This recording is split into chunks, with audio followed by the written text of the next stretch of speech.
take a few moments to rebalance yourself. Everything you learned about the Sahaja Yoga method is something you can do for yourself at home and at any time throughout the day. So the first thing we do is to raise our power, and we'll just show you how to do that. You place the left hand in front of the first centre. You're going to raise it up the centre channel, and then protect it. Rotate the right hand up and over around. As it comes to the top of the head, we tie one knot, push the head back, and bring the hands down again. And we do that 2 more times, one for each of the channels. The right hand goes up and over, then we do 2 knots. Push the head down, bring the hands down, and one last time.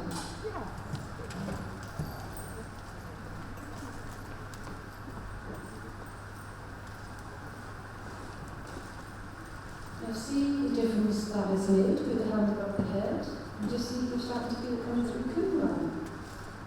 That simple action of now that we're realised women, we have our self-realisation. Although the energy goes down when we're busy chatting with food, we can simply raise it up again any time throughout the day and it'll start to come through. But now we're giving off lovely vibes, we want to protect those vibes. So Shimataji's given us another exercise to help keep the Kundalini energy up there and to protect yourself. And it's a band down, it's a protection. So we put our left hand out to receive, but we're now connected to this aggregating power, and we describe an arc from the left hip up and over to the right hip, then back again. It's 1, and we do that 7 times, the tension up the head.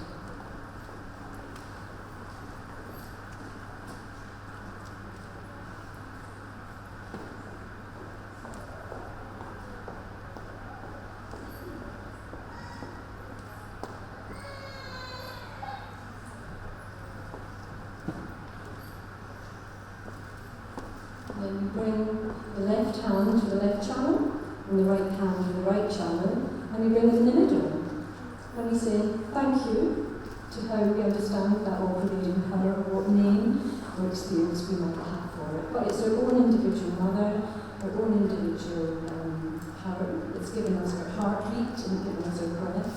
So she's there in the time we call upon her.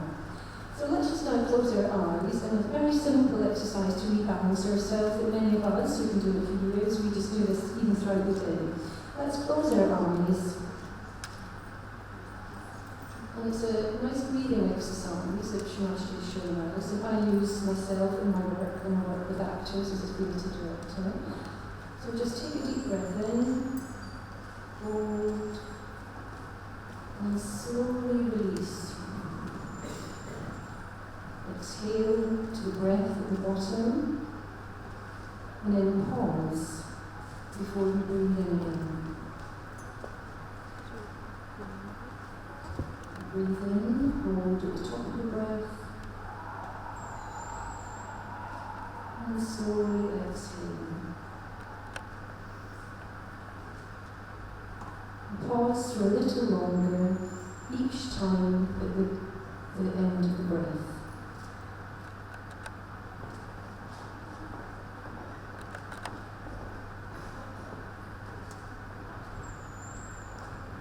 Extend the pause the next time.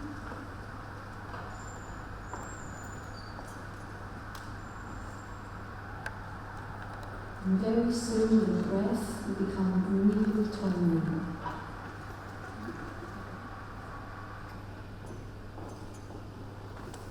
And you can see how with such a tiny breath, there's little or no effort just to be a human being.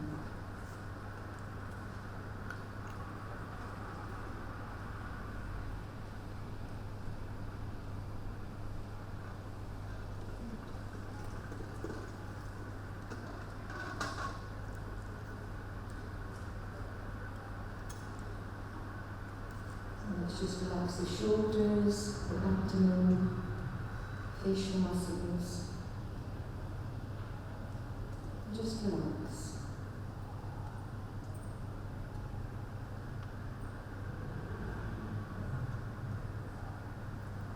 Maybe we're already feeling some cool energy flowing across our hands. Maybe we're feeling some heat in the body start to release and to activate as the Kundalini starts to clear out.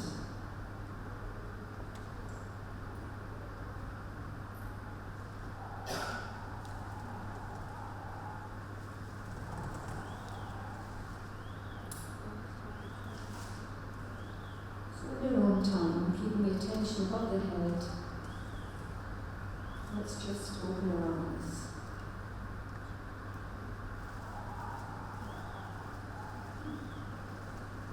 And see as in 5 minutes the room is so calm and balanced again, just how you were before lunch. How amazing is that? That's one of the powers we have. And as we go through the afternoon, we'll learn of many more powers that we have to effect a shift and balance within us and how that would actually affect other people that we come in contact with. So I'd now like to welcome Dr. Katya Rubia, who will be telling us more about the science medical side of what happens when we come into balance. And thank goodness now, medical science is so advanced now that it can actually explain this. So how clever is medical science? So, Dr. Katya Rubia.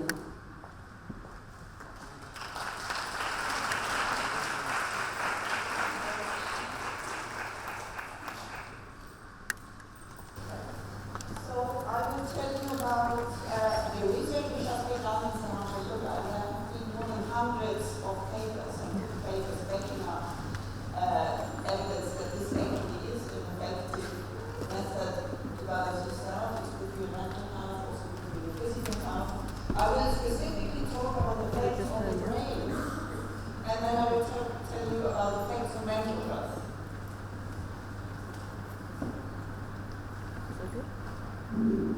So, as you know, meditation really is about the cessation of thought.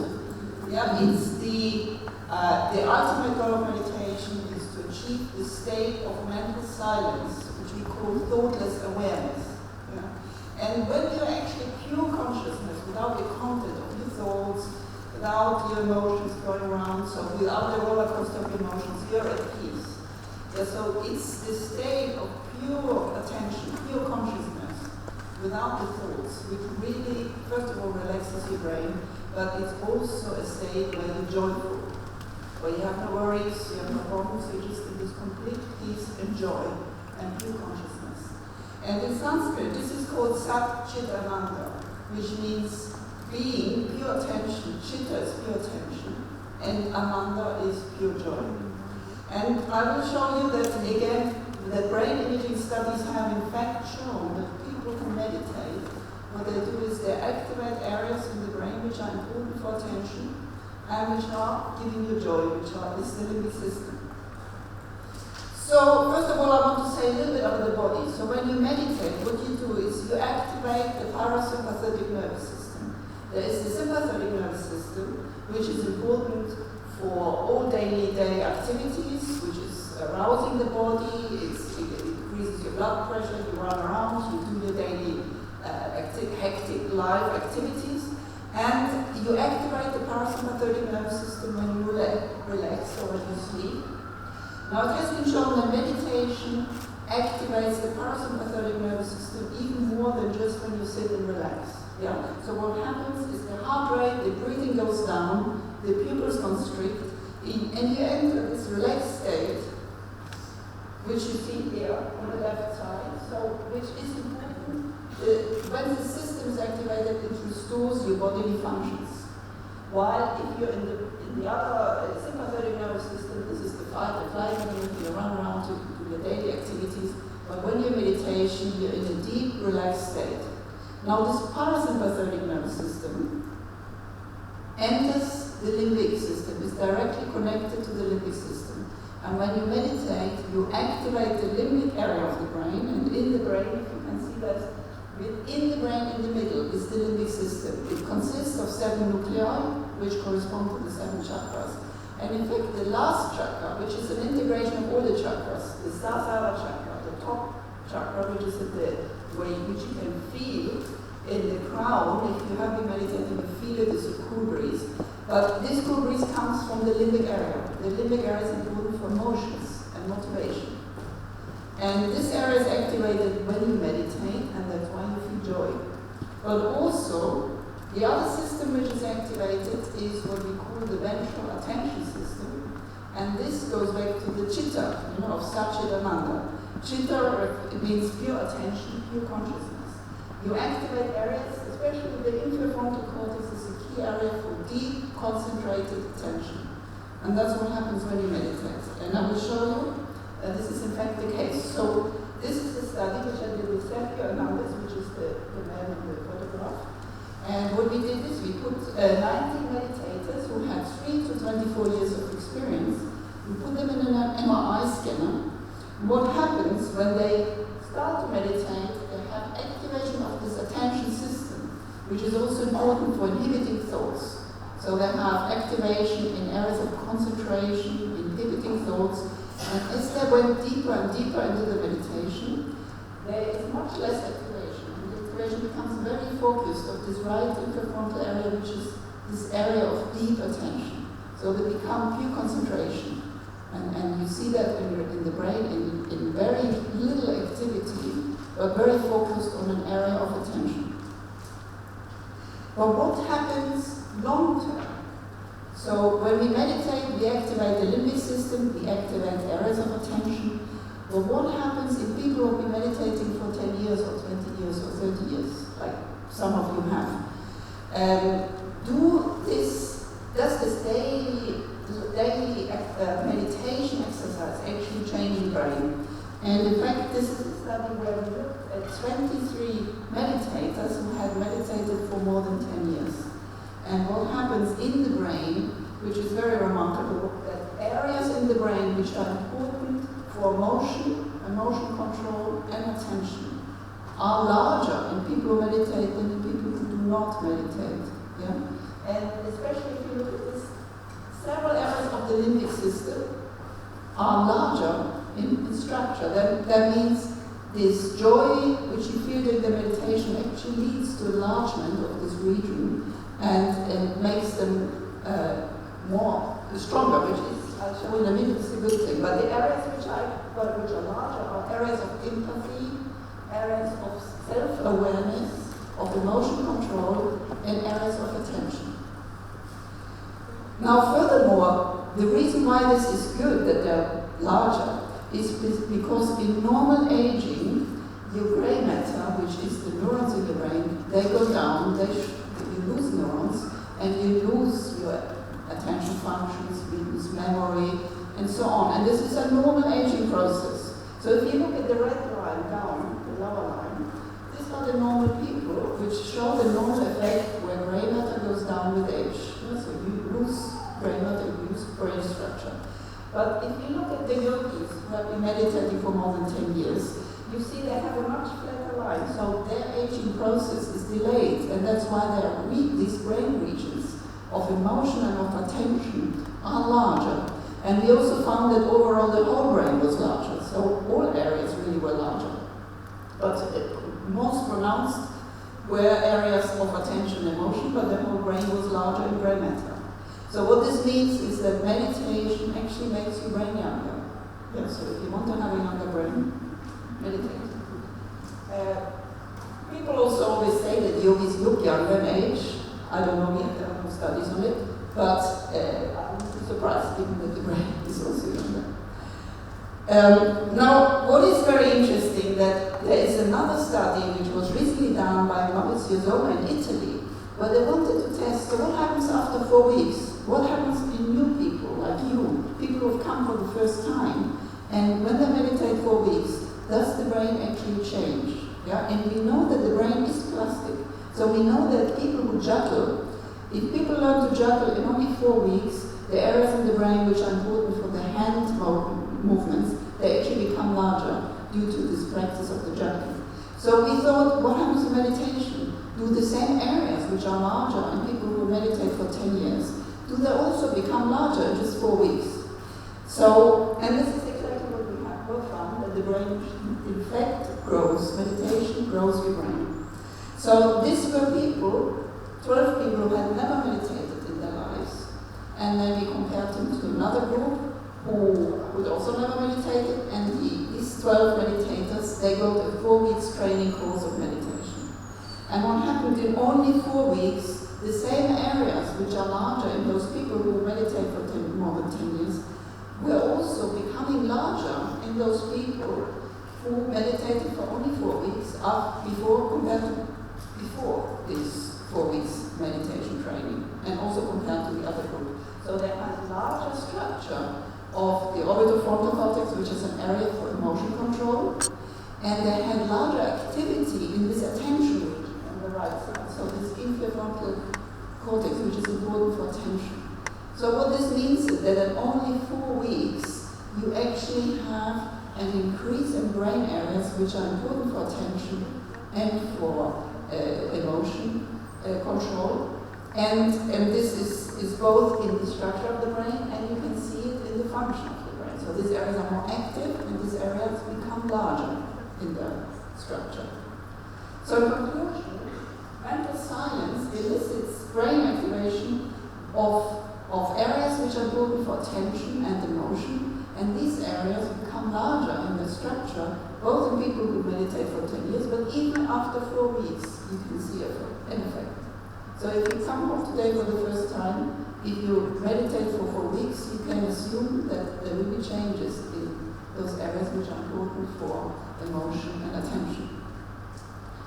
The reason why this is, of course, very positive is that this protects you, especially for mental health problems. And that's why I want to point out the studies which have shown that people who meditate have better mental health. And it is not surprising, because all mental health disorders, if you think about it, most of them are called affective disorders, some are attention disorders, but most disorders of mental health have problems with emotion control, depression, anxiety, or they have problems with attention, or most of them have both. So this is a study I like, which is because it has a large sample. So this is a study which was done by Dr. Ramesh Manoj in Australia. He took 350 yogis who had meditated with Sahaja Yoga, and he compared them to the Australian norm. So he compared them on a questionnaire of general health or mental health. And what he found is that the norm consisted of thousands of people, so it's a huge database. But what he found that the people who meditated with Sahaja Yoga meditation were better in their mental health, they were better in their social functions, so more collective, and they were better also in their general health. And you can see they also had a group of meditators who used some other meditation technique, and they were not significantly better than the norm. So only the people who meditated with Sahaja Yoga were better. But what was more interesting, then he looked at what is it in Sahaja Yoga which actually makes you better in your mental health or your general health. Is it the hours of meditation? Is it because we say some mantras? Or is it the rituals we do? And none of this really was important. The only thing which was important is how often you achieve the state of thoughtless awareness. You know, how often you enter the state of mental silence. So you can see on this graph that if you look at the red bar, so the yellow line is the national average, the Australian average. The red bar are the yogis who are thoughtless only once per month. So the yogis who only achieved the state of thoughtlessness once per month were not better than the national average. But the people who were thoughtless even just once a week were significantly better, that's the yellow one. And the people who were thoughtless, several times a day or more, which is the grey one, they were just amazing in their mental health. So in other words, it's the state of thoughtless awareness. That is the state, which is also the goal of any meditation ultimately. But this state is what helps you with your mental health benefits. What this also means is that other meditation techniques which do not teach you to achieve the state of mental silence, like mindfulness meditation, which is very in at the moment, you constantly you pay attention to the present moment, but it doesn't teach you to achieve the state of mental silence. So it doesn't really get you the real benefits. It might be good to relax you, but it doesn't get you to the real thing. So this is another study where he looked at he did a questionnaire to the yogis, which picks up depression and anxiety, and he found the same. He found the people who meditate with Raja Yoga are far less likely to have high distress or any signs of depression and anxiety. And again, he found, this is a bit small, you may not be able to see it, but again he found that the frequency of the mental silence, like those who achieve this state more than once a week, are the ones who are very, very unlikely to ever be depressed or anxious in their life. And this is very important because we know that 1 in 4 people will suffer from depression or anxiety. It's extremely high, and at least 1 in 4 persons will see a psychiatrist at least once in their life. Now, what this means is that meditation protects you, makes you more robust, and of course it's not surprising because we know that in the brain it enhances areas of emotion control and it enhances areas of attention. So if you have a mental illness, like if you have depression, then Hatha Yoga meditation can be a cure. So this is a study done here in the UK by Dr. Adam Morgan, and he looked at people who had depression. And he divided them in some people who got Hatha Yoga meditation for 6 weeks, another group got the traditional treatment you get on the NHS, which is cognitive behavioral therapy, and the other group got nothing. And as you can see, the group who got Hatha Yoga meditation on the right are the ones who significantly improved. They improved in the anxiety and the depression and the general mental health. So in other words, the Hatha Yoga meditation treatment was better than the traditional treatment. This is a study done by Dr. Chung on anxiety, and she took a group of people with anxiety, and one group had to have an intensive meditation treatment in the Hatha Yoga hospital. So they had to meditate every day, all day long, for 1 week. And then she looked at another group who got the normal hospital treatment for anxiety. And again, the yogi group, significantly improved in their anxiety, which is in the top line, and the people who got the normal hospital treatment, they became worse. So, in other words, again, Hatha Yoga meditation was far better than the normal hospital treatment. This is a study of work stress, and of course we all have stress at work. Most people suffer from work stress. It's becoming more and more common, and more is expected from us. So this was a study again giving the Hatha Yoga meditation for a few weeks to people who suffer from work stress, or they got a relaxation meditation technique, which is similar to TM, or they got nothing. And the group who got Hatha Yoga meditation training for 6 weeks significantly became better in their work stress. So the higher means the better the scores, so they improved in work stress, they improved in depression, and there was a trend for improvement in anxiety. So lastly, we thought, because Hatha Yoga meditation is also an amazing attention training, as we've seen, we activate areas of attention, we become pure consciousness, pure attention. So we thought it might be useful to children with attention deficit hyperactivity disorder. So these children are impulsive, they have problems sitting still, and they have problems paying attention and concentrating. So of course we thought the Hatha Yoga meditation might be good for them. And in fact, what we did, gave a study where these children had to meditate for 6 weeks with their parents, and we found that the symptoms of hyperactivity, of impulsiveness, and of inattention became significantly better after 6 weeks of meditation. And what is more interesting is, the most interesting is that the effect size of the treatment was as big as stimulant medication, which is the traditional treatment these children receive. So it was better than it was at the same level than medication treatment, but medication treatment has of course side effects. So, in conclusion, Hatha Yoga meditation has a beneficial effect on your mental health if you're healthy, but also for people with mental problems, this can be a very good therapy. So, in conclusion, we've seen that in the brain, Raja Yoga meditation activates areas of attention and of emotion control. These regions are larger in people who meditate for more than 10 years, but these areas are also larger, become larger in people even after only 4 weeks of meditation. And in mental health, we've seen that Sahaja Yoga meditation is a very good prevention of mental health issues. If you meditate regularly, you're much less likely to develop mental health problems, you become a more balanced person, and you become stronger in your emotional and attentional system, and you're much less likely to develop any problems. But also, the state, of course, the key thing is to achieve the state of thoughtless awareness. And we've seen that it is very useful as a therapy, so for disorders of depression, anxiety, work stress, attention deficits, and there are other studies who have shown effects on epilepsy and neurological disorders, on asthma.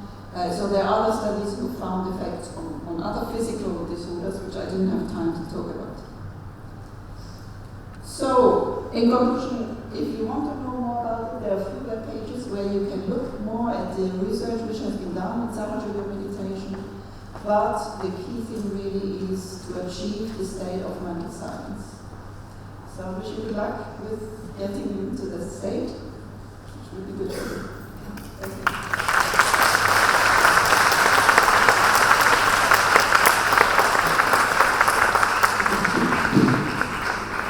So thank you, Satya, for that.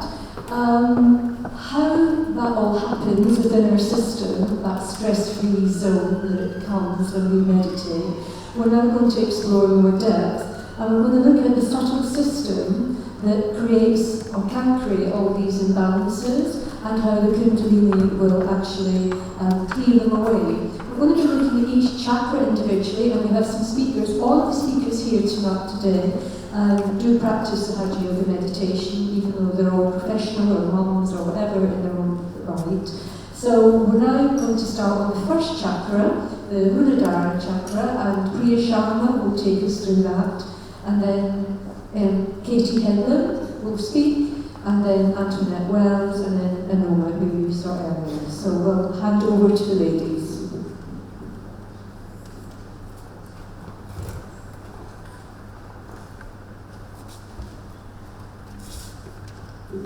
Can you hear me? Wonderful. So nice to see so many people here. You're very, very welcome. And already I can see everyone smiling, so everyone's having a really nice time. We're going to go straight on to the first chakra, which is at the base of the spine. I don't know if you can see very clearly, but it's the one in red, which is, I'll point very quickly. So that's the very first chakra within our subtle system. It's placed below the Kundalini energy because it's almost like the keeper of the Kundalini. Unless the Kundalini doesn't have permission from this chakra to move on, it usually doesn't awaken. It doesn't awaken, it doesn't start up, the energy that won't function. So if you felt any kind of cool breeze this afternoon, then you know for a fact that that particular chakra has opened. It's made up of 4 petals. These 4 petals face the 4 compass directions, north, south, east, west. And as a result of that, they also offer protection within human beings, protection from all directions. It's made up of the earth element, and we'll hear more about the earth element from Katie, who's going to tell us how the Kundalini is connected to the earth element. It's also based, as you can see, the chakra itself is within our subtle system, but it's also connected to our hands and to our feet. So, for instance, this particular chakra manifests itself at the base of our palm. So if you wanted to check right now, if you put your finger on the base of your palm right here, then that is where this chakra is, okay? And on both hands, so your left and your right, that's where it is placed. At the end of this talk, we'll do a short meditation, literally for 2 minutes or so, where we'll focus on this chakra to see what we actually feel. Now, talking about qualities that govern this chakra, There's a few qualities that actually manifest in us when we're children, but as we get older, those qualities tend to die down. But the basics of innocence, wisdom, chastity within women, all of these are quite important to this chakra. And if any of these are challenged, especially in women, especially our chastity is challenged in any way, then this chakra tends to close down. And when that happens, it's very difficult for the Kundalini to rise. So it's important that we try and keep it up. It's important that we try and keep it open at all times. And the best way to do that is through our meditation. I was asked to say a little bit of how it helps me at work. So I can't think of many examples, but I can think of one that happened quite recently, actually. So for many of you who know already, and for those of you who don't, I'm actually a primary school teacher. And every year, you get a new group of children who come to class, and you're meant to bond with them, you're meant to interact with them, make sure they learn, have a nice time before they leave you and go to the next class. So this year, I had a group of children, and one child in particular came up with loads of problems with his handwriting. And of course, according to the new curriculum, handwriting is very, very important. If a child can't write properly, then they have difficulty moving up to the next level. It's all about levels and achievement. So when he came up to me, I had extensive notes from the previous teacher to say, so much intervention had been put in place, one-to-one support, and this particular child hadn't really, improved. So they come to me, and I was wondering and thinking about what could I do to actually improve this child, or is he going to leave my class as well on that same note? So the first day in class when they came in, I said to them, well, can you write me something about your summer holidays?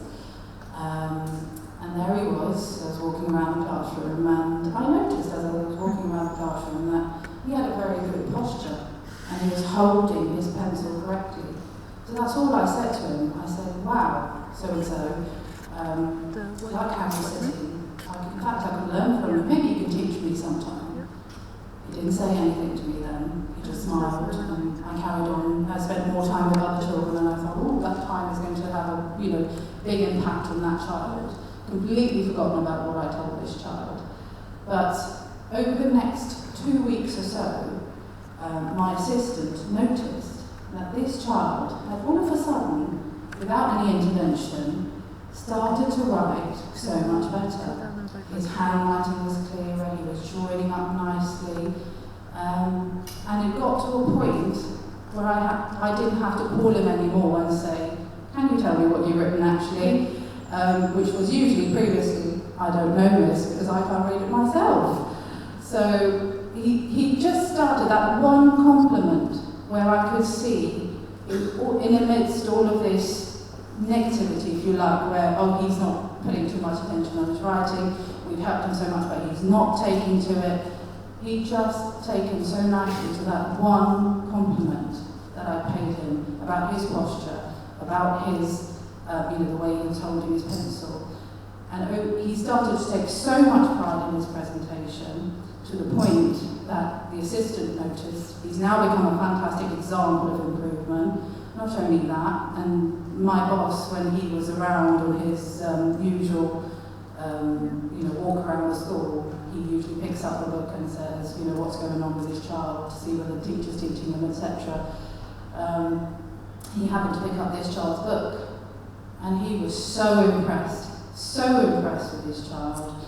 He made a big show of it, and it was all over the assembly, it was in the newsletter, etc. All of this from paying one compliment. All of this from noticing the positivity in people. So that's a key part of this chakra as well. To be able to see the good in other people. To criticize less, because anytime you look at people, and this is a quality that affects us women, where we look at people and the first thing we want to do most of the times is criticize or make idle gossip. And all of that can affect this chakra to our detriment. So positivity is, I think, the key for this chakra, and that's how it's actually helped me. There's a billion other examples I could give, but given the paucity of time, I'll leave that. If you wanted to know more, please do feel free to come and have a chat later at break time. But for now, let's just put our attention on these chakras. If we wanted to close our eyes for 1 minute, and just where you'd pointed earlier, at the base of your palm, so close your eyes and put all of your attention at the base of your palm. Just see how you're feeling.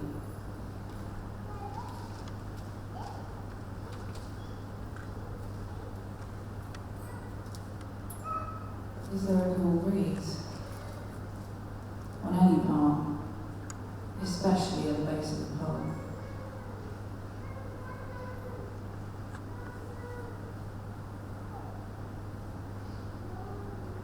Make a note of it and then we can talk about it later. So if you want to slowly open your eyes. And I'm going to hand you over now to Katie, who's going to actually talk about the earth element which governs this particular chakra. So thank you for listening.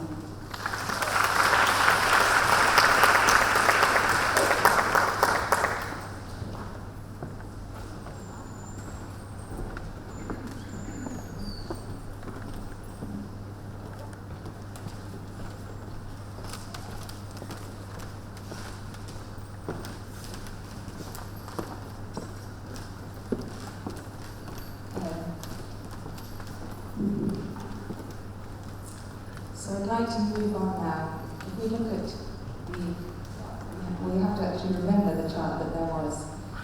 The first chakra was the Muladhara, and then above that is the spiral energy of the Kundalini. Now, we find that nature gives us balance and helps us very much. So,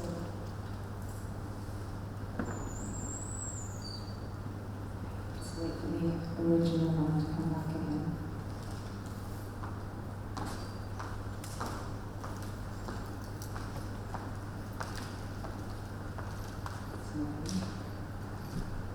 So we find that this spiral energy inside us is the feminine principle, and with a strong Muladhara chakra, which can be cleaned a lot through the earth and through the Mother Nature, we can get a lot of strength.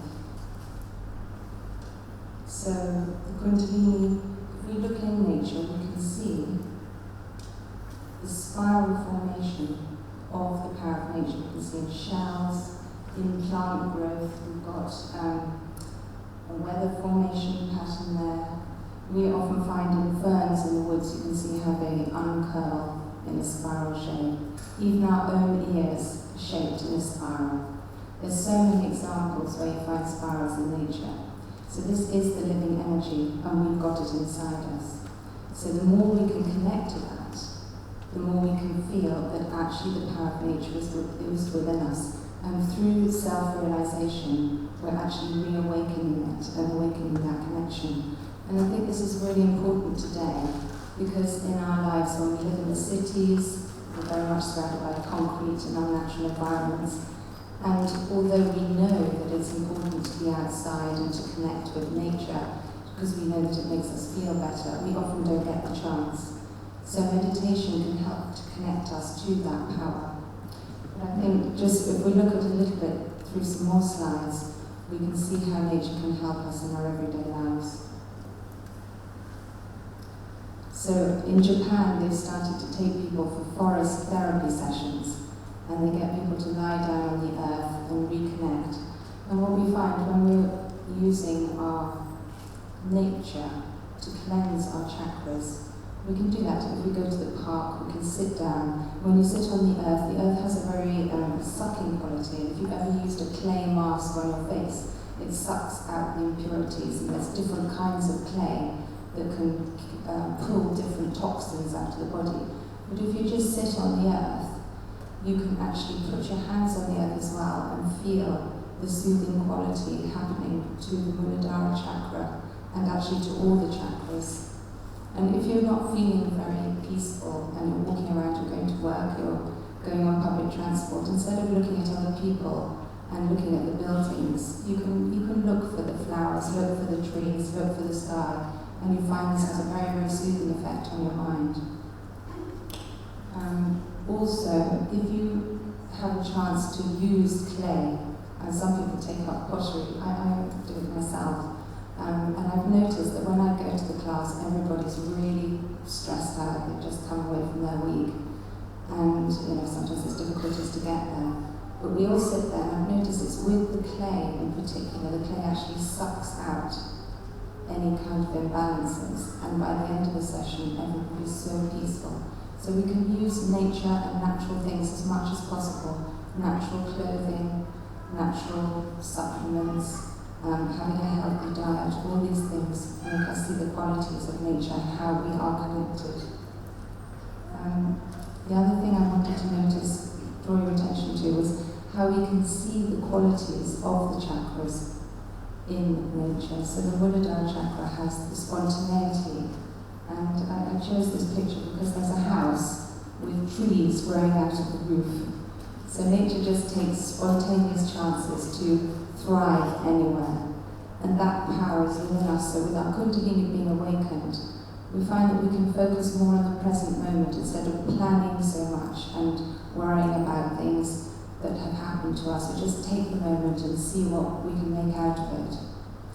And the other pictures of a tree. I don't know if you can really see it so clearly, but there's a tree with the roots that have followed the cracks in the pavement to try and grow and spread. And this is, it sort of illustrates to me the quality of wisdom that we have inside ourselves that can be awakened by the Kundalini of overcoming obstacles. Now, another thing is that the Mother Earth actually teaches us so many things about our own feminine qualities. She gives us everything that we need. All our resources come from the earth. And it doesn't matter how much we take, she's still giving and giving and giving. But with our very industrialized agriculture and the way that we overuse the resources that we need, and the way we don't use sustainable practices for agriculture since the Industrial Revolution, really, we've got many very fragile communities. In fact, we don't realise, because we're in a country where we can just nip to the supermarket, we don't realise that the places where those foods come from are in serious jeopardy.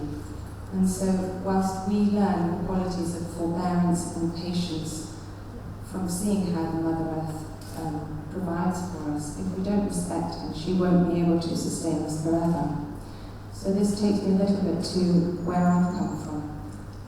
We moved to Warwickshire, to a little patch of countryside, and we weren't expecting to live there. I never thought we'd be living out in the country. And we moved onto a little farm which had a huge problem. It had a sewage system that leaked into the local brook, and we didn't know what to do about it, so we thought that we would just buy a new sewage system and go the normal way, until a friend of ours who also practices meditation said that actually we could find some natural solutions, and that there are experts out there. There are many people all around the world who have taken to these very sustainable methods for stabilizing ecosystems, keeping water pure, growing food without chemicals, and they have a huge global wave of movements that have sprung up. And so we actually developed a natural wetland ecosystem to filter all our sewage. We took up a little patch of land, and it's become a thriving nature park, basically, with a food forest. And we find that people coming there, they can relax. When we go in nature, we relax and we get soothed just automatically. So if we can respect the Mother Earth, she forgives. That's another huge quality within us. As soon as she forgives, back comes the abundance. And communities come together. When we move away from the industrialized practices that we've been so dependent upon, we actually find that nature's far more abundant, and communities have to work together to get it out. So we've got a few examples here of growing crops, many different varieties of crops together to stabilize the soil. and to look after the earth. So that for me is also something I've noticed, is that when communities are happy, everybody has their place, everybody's got their own qualities, and our own Kundalinis know us so well. Everything about us is recorded in our Kundalini.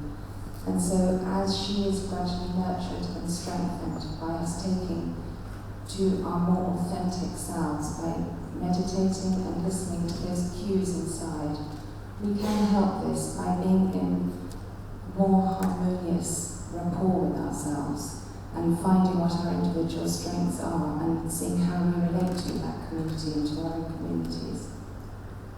So what I'd like to do is just get us to connect a little bit to our own force of nature inside by closing our eyes, and we will just ask our Kundalini to help us. And this is what we can do at any time of the day. We don't have to formally sit down and make a big event of our meditation. It can be very, very simple. And we can ask our Kundalini for help in any situation, because she's there all the time. And now that she's awakened, she's very, very active.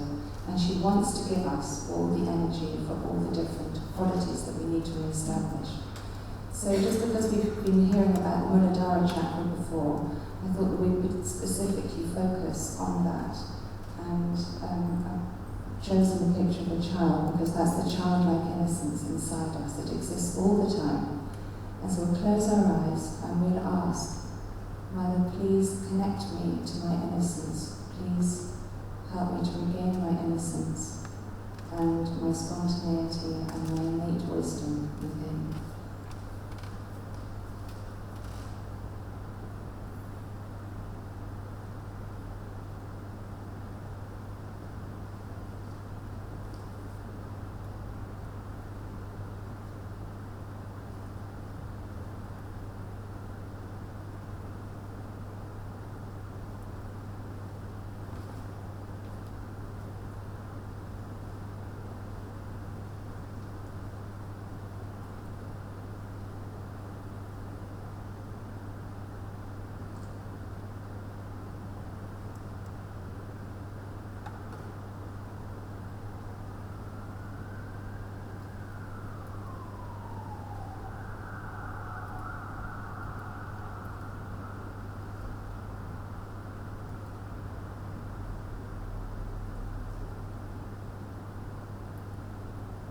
Thank you very much.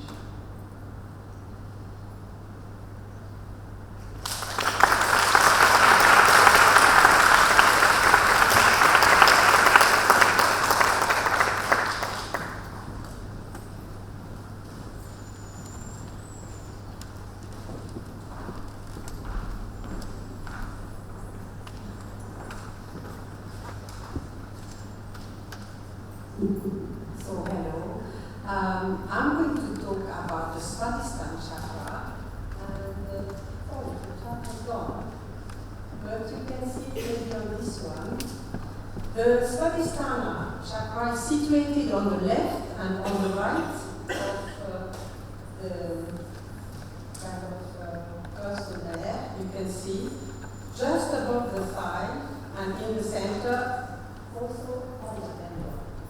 And it regulates as well the pelvic plexus. You can see it also reflected on the hands, the thumbs, left and right, on the feet, the third toe, left and right. On the upper body, it is located in front of the right and left shoulder. And on the head, it is represented on the forehead, left and right. This chakra has 6 petals. The qualities of the chakra, on the right, it's creativity and action, and on the left, pure knowledge and pure desire. As you heard the talk of Sri Mataji before, she said on the left, it is very important because it starts actually the pure desire of evolving, of knowing God. So the malfunction of this chakra, this chakra can be affected on the left by wrong knowledge, pornography,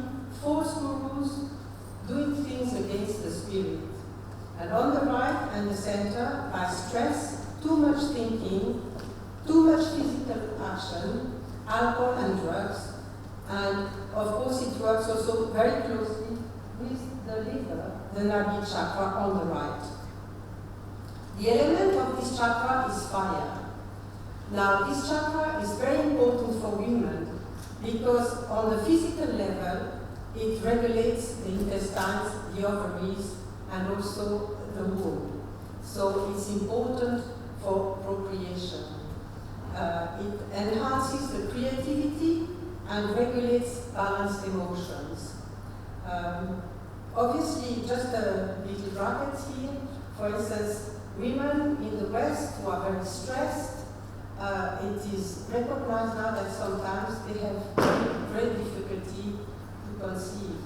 And if they can have a time apart, maybe from the stress, and they're extremely work life, which is very active or overactive, then they can conceive a child. I mean, that has been already noticed now. Now, for me, the opening of this chakra in my life has had great significance. I was very fortunate to encounter Sri Mataji in the early 80s and got my self-realization. I was inspired by her immense creative energy, so my chakra was very activated already then. And I started to introduce her on stage and to translate her, and going with her all around Europe to give programs with other people, obviously, not me myself. I also started to paint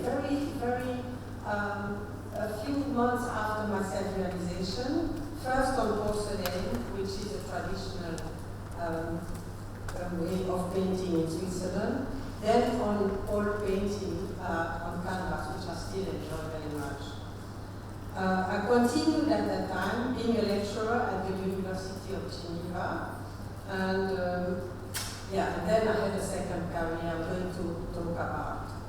I was very blessed with 5 beautiful children, and 2 of them are creative musicians who are actually professional musicians.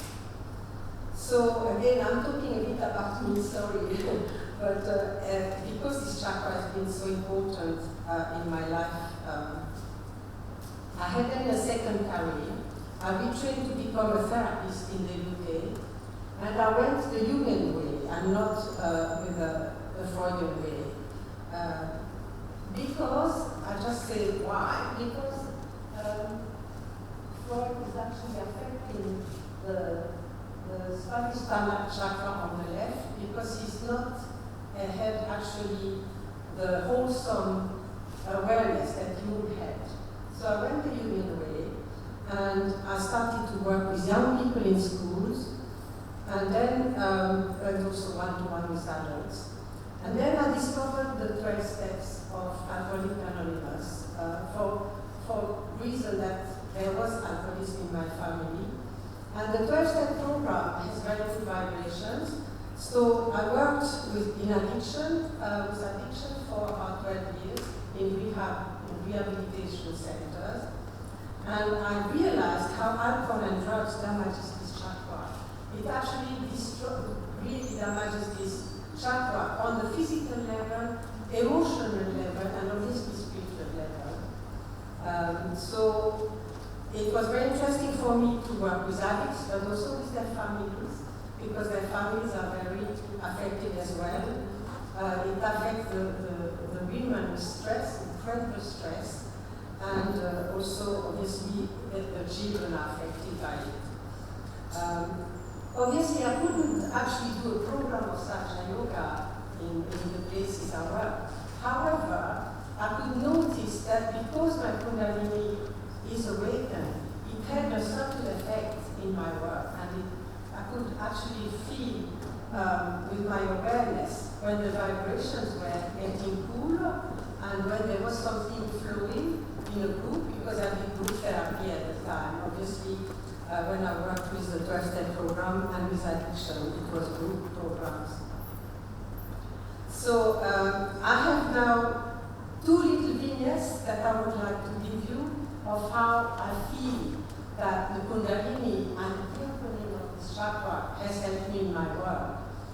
Long time ago, so I said I was working with one-to-one as well, and I had a young woman who had been unfortunately sexually abused and had a string of very dysfunctional relationships with men. And I worked with her for 2 years, and we had a very good therapeutic relationship. I could feel that, also again in my awareness. And at the end of our work, after 2 years, it was very beautiful because she said to me, Antoinette, you helped me to become whole again.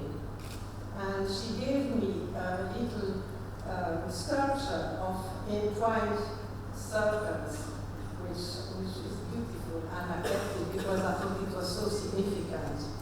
So that's the work of the Kundalini. It's not me, obviously, it's work of this chakra, which is creative. Give you creativity in your work. Another vignette, which I found really beautiful, that was when I worked with drug addicts, and I had given them to do a creative work piece with collage, which we call collage.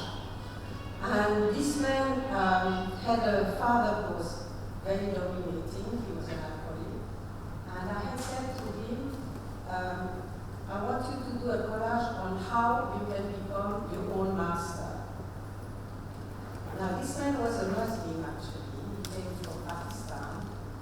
And so he went to prepare this work and to present it in a group, obviously. So I was very interested in what he would do. I mean, I had one-to-ones with him as well as group, obviously. And so he came back with his collage piece.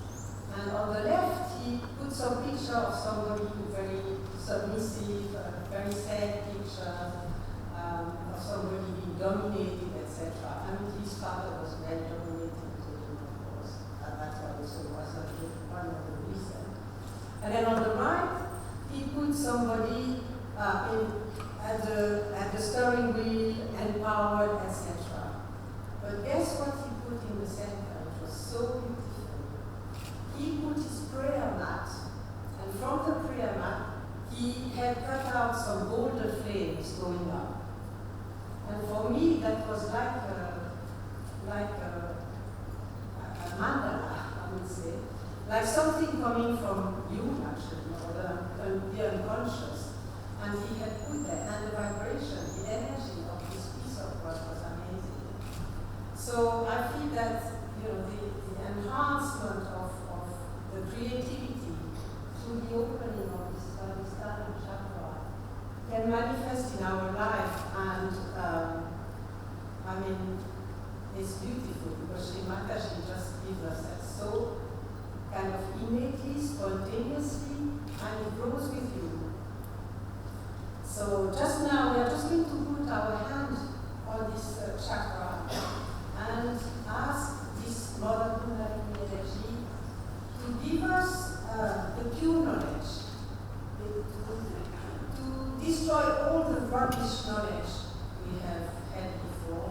Give us the pure knowledge of the Spirit, which is so inspiring, and also open all the creativity in us, so that whatever we are good in, whether it's weaving or sewing or painting or playing an instrument or singing, being enhanced by opening this chakra.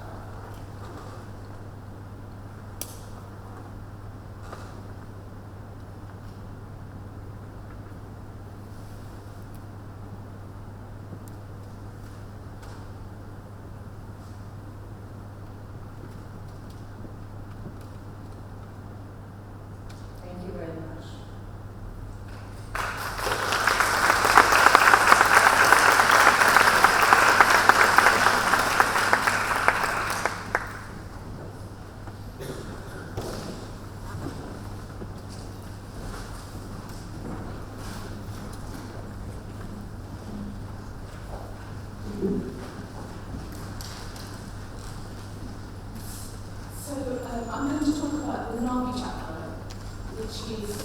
here. It's the green circle. And the left to right hand here.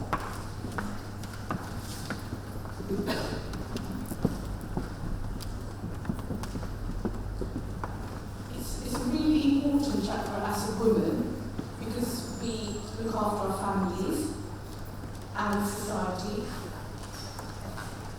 our children, our husbands, our workplaces and homes. So the qualities particularly for the left nadi, the left and the right side of each of the chakras has different qualities. The really important one is generosity, nurturing, peace, joy, and balance.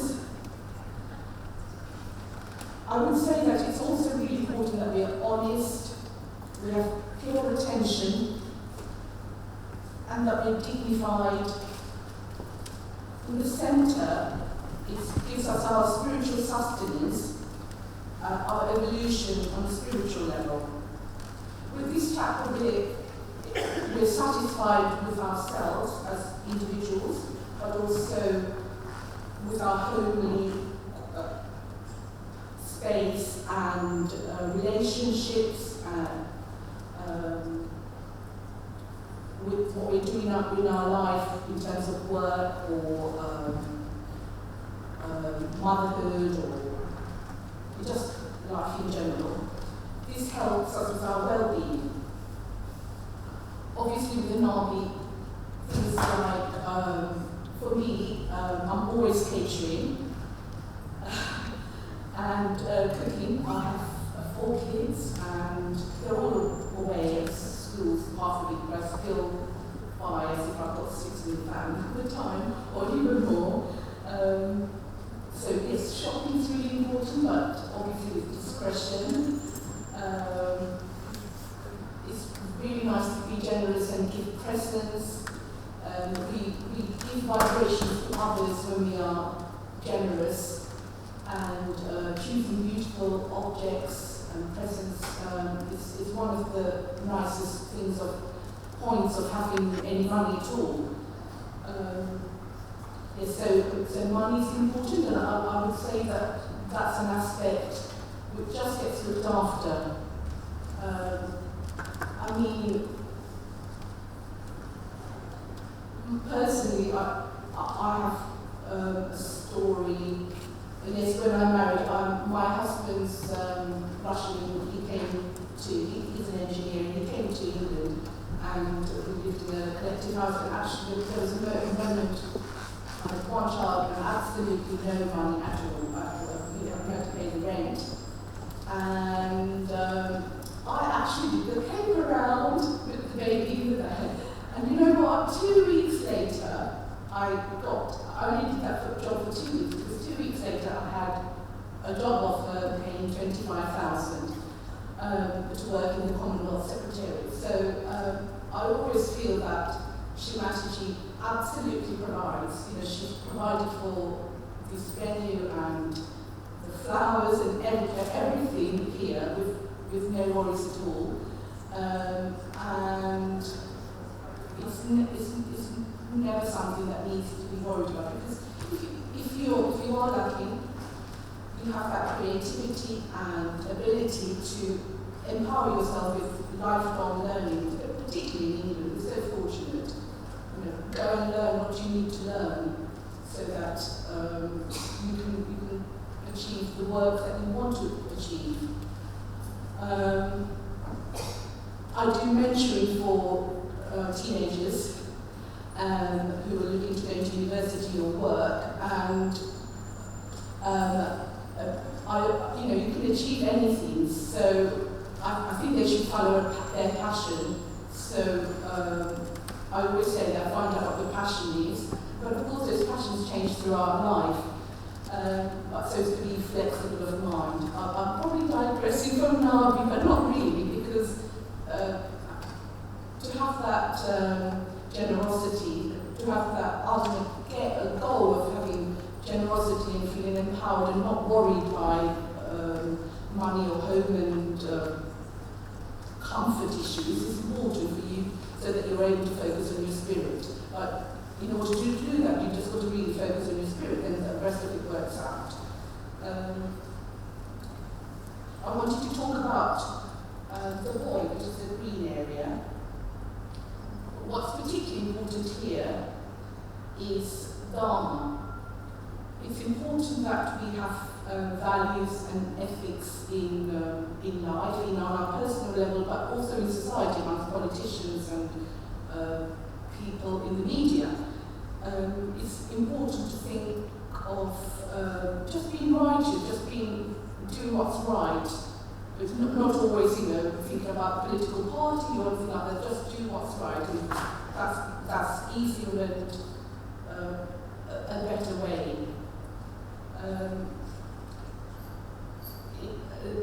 It's important. This helps us be in balance. The Navi and the void, the concept of mastery. You heard one of the affirmations for this chapter is, "I'm my own master." So this idea that we have the ability, particularly with Sahaja-yoga, because of we have the ability to decode what we feel on our hands. It's really important that we understand that we have to guide ourselves. If you're doing something stupid, we have so many stupid things to do, so your chakras will tell you, don't, and then listen to that. Whether it's that last glass of alcohol that you're drinking, because really that's one of the easiest things to drop off, and that affects your navi and attention and well-being, or whether it's drugs or sleeping around or allowing someone to put you down. All these things affect you here. When you get that gut feeling this is wrong, listen to it.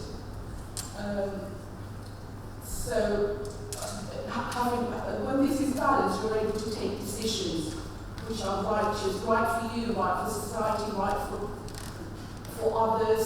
It's all interconnected. I think when this Navi is centered, you have love and patience to share with others. You're more patient with your family, with your children, because you're satisfied.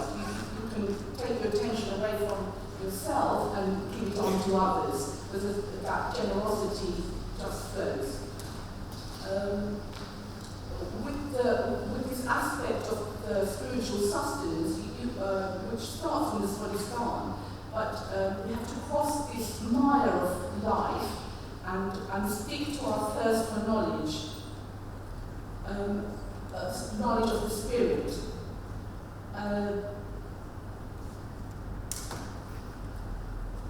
It may be through reading, or it may be, but really with Sahaja-yoga, it's really a focus on the spirit. But within Sahaja-yoga, of course, there's so much knowledge you can learn.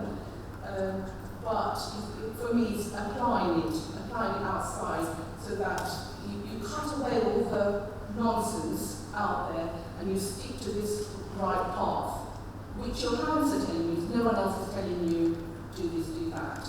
But your hands, your subtle system is telling you.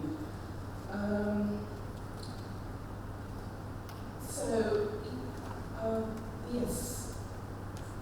I also wanted to mention, I think it's a quality of the Navi. This idea about feminism and whether feminism can be linked with femininity. For me, the Navi chakra, why I particularly like it, and it's a really important one, and I like putting my attention on how that can be improved in cooking and flowers with this, is I do feel that I love the fact that I'm a woman. I would not want to be a man. I've heard Shimataji say that, so none of us would want to be, would we? And I'm sure that we are all here.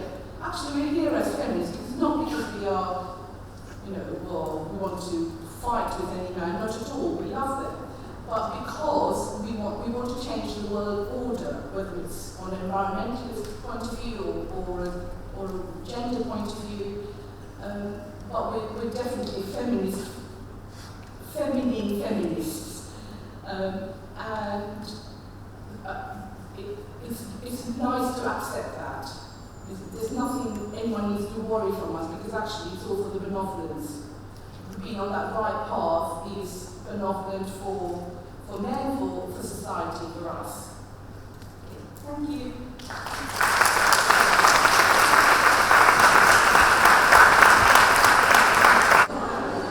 Okay, we're now in the last part of the program.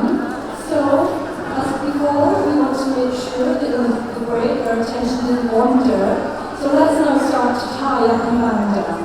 Remember, we're going to put the left hand in front to the base of the spine and start to raise the energy up. So let's do that together. And we tie one knot above the head. We bring your hands down. Then we raise the second time really slowly. This is a very subtle power that comes up at our humble request. 2 knots. Head up. And then third time. In all sincerity and desire to be really connected and be peaceful again. And 3 knots.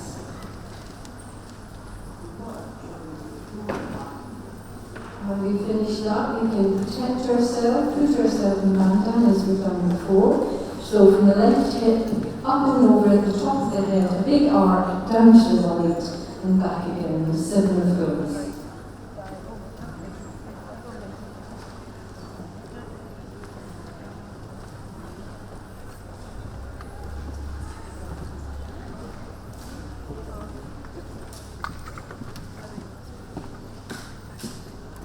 Take the left hand to the left channel and the right hand to the right channel and bring them into centre to thank that power that we have now a special relationship, individual relationship and collective relationship with. Okay. Let's close our eyes for a moment to balance. And again, just be aware of our breathing. Bring our breathing down to minimum, a little exercise, breathe in, hold, then exhale, and pause before we bring the breath in again.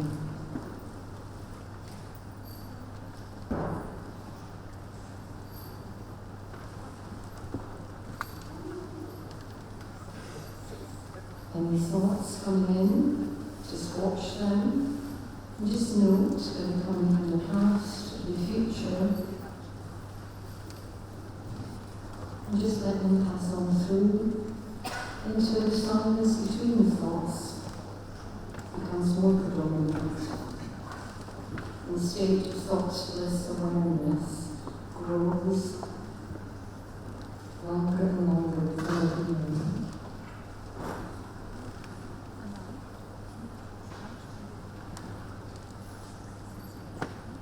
Just tell the mind to quieten down, be the master. The mind is not the master. All right.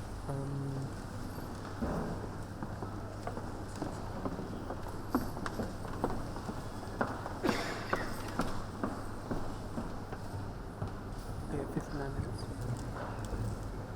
Just be aware if you can feel the pulsating of the Kundalini coming through. Okay, cool. Yeah. As we become more grounded from our previous chapter and excitement. Just feel the weight of the body in the chair and just be aware of what's happening inside.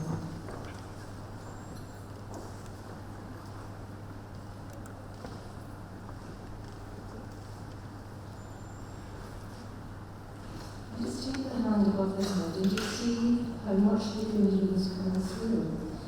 Is more of it coming through now than it was in the beginning? Or is less of it coming through because we got ourselves so busy chatting in the last session? Because this energy can ebb and flow, come and go with our attention. So just check where we're at just now with it, or try the other hand, and we'll see how we feel at the end of the session. Maybe put our hands out and see if you feel any heat or tingling. We covered the Muladhara chakra, the first chakra, the innocence, the second chakra, creativity, third one, sustenance and peace and satisfaction, and dharma. Dharma is that which sustains us and gives us our values and ethics and morality. So we're now going to move on to the next chakra, which is the heart chakra, in Vishuddhi, which is the throat, in this, the Agni chakra, and then the find more connection. Not the fact more you have a connection, but slowly want the vibration to build, so we're really have quite a strong connection. So we'll move now on to the heart chakra, and Dr. Sheen Singh will tell us more about that.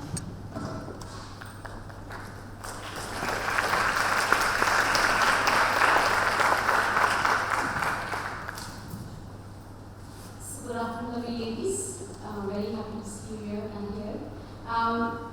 Before I start talking, I'm going to show you a very short video. Like this.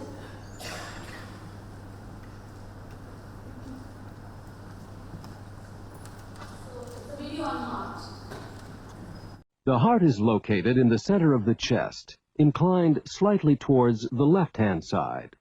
It shares the interior of the rib cage with the lungs. In cross-section, we can see that it's hollow and divided into 4 chambers. The heart is basically a sac of specialized muscle filled with blood, oxygen-rich blood and oxygen-poor blood. Connected to these chambers are the largest blood vessels in the body. From these branch out the lesser blood vessels, which, along with the blood, comprise the rest of the circulatory system. The heart powers the circulatory system. It is the pump, and pumping blood is its one and only job.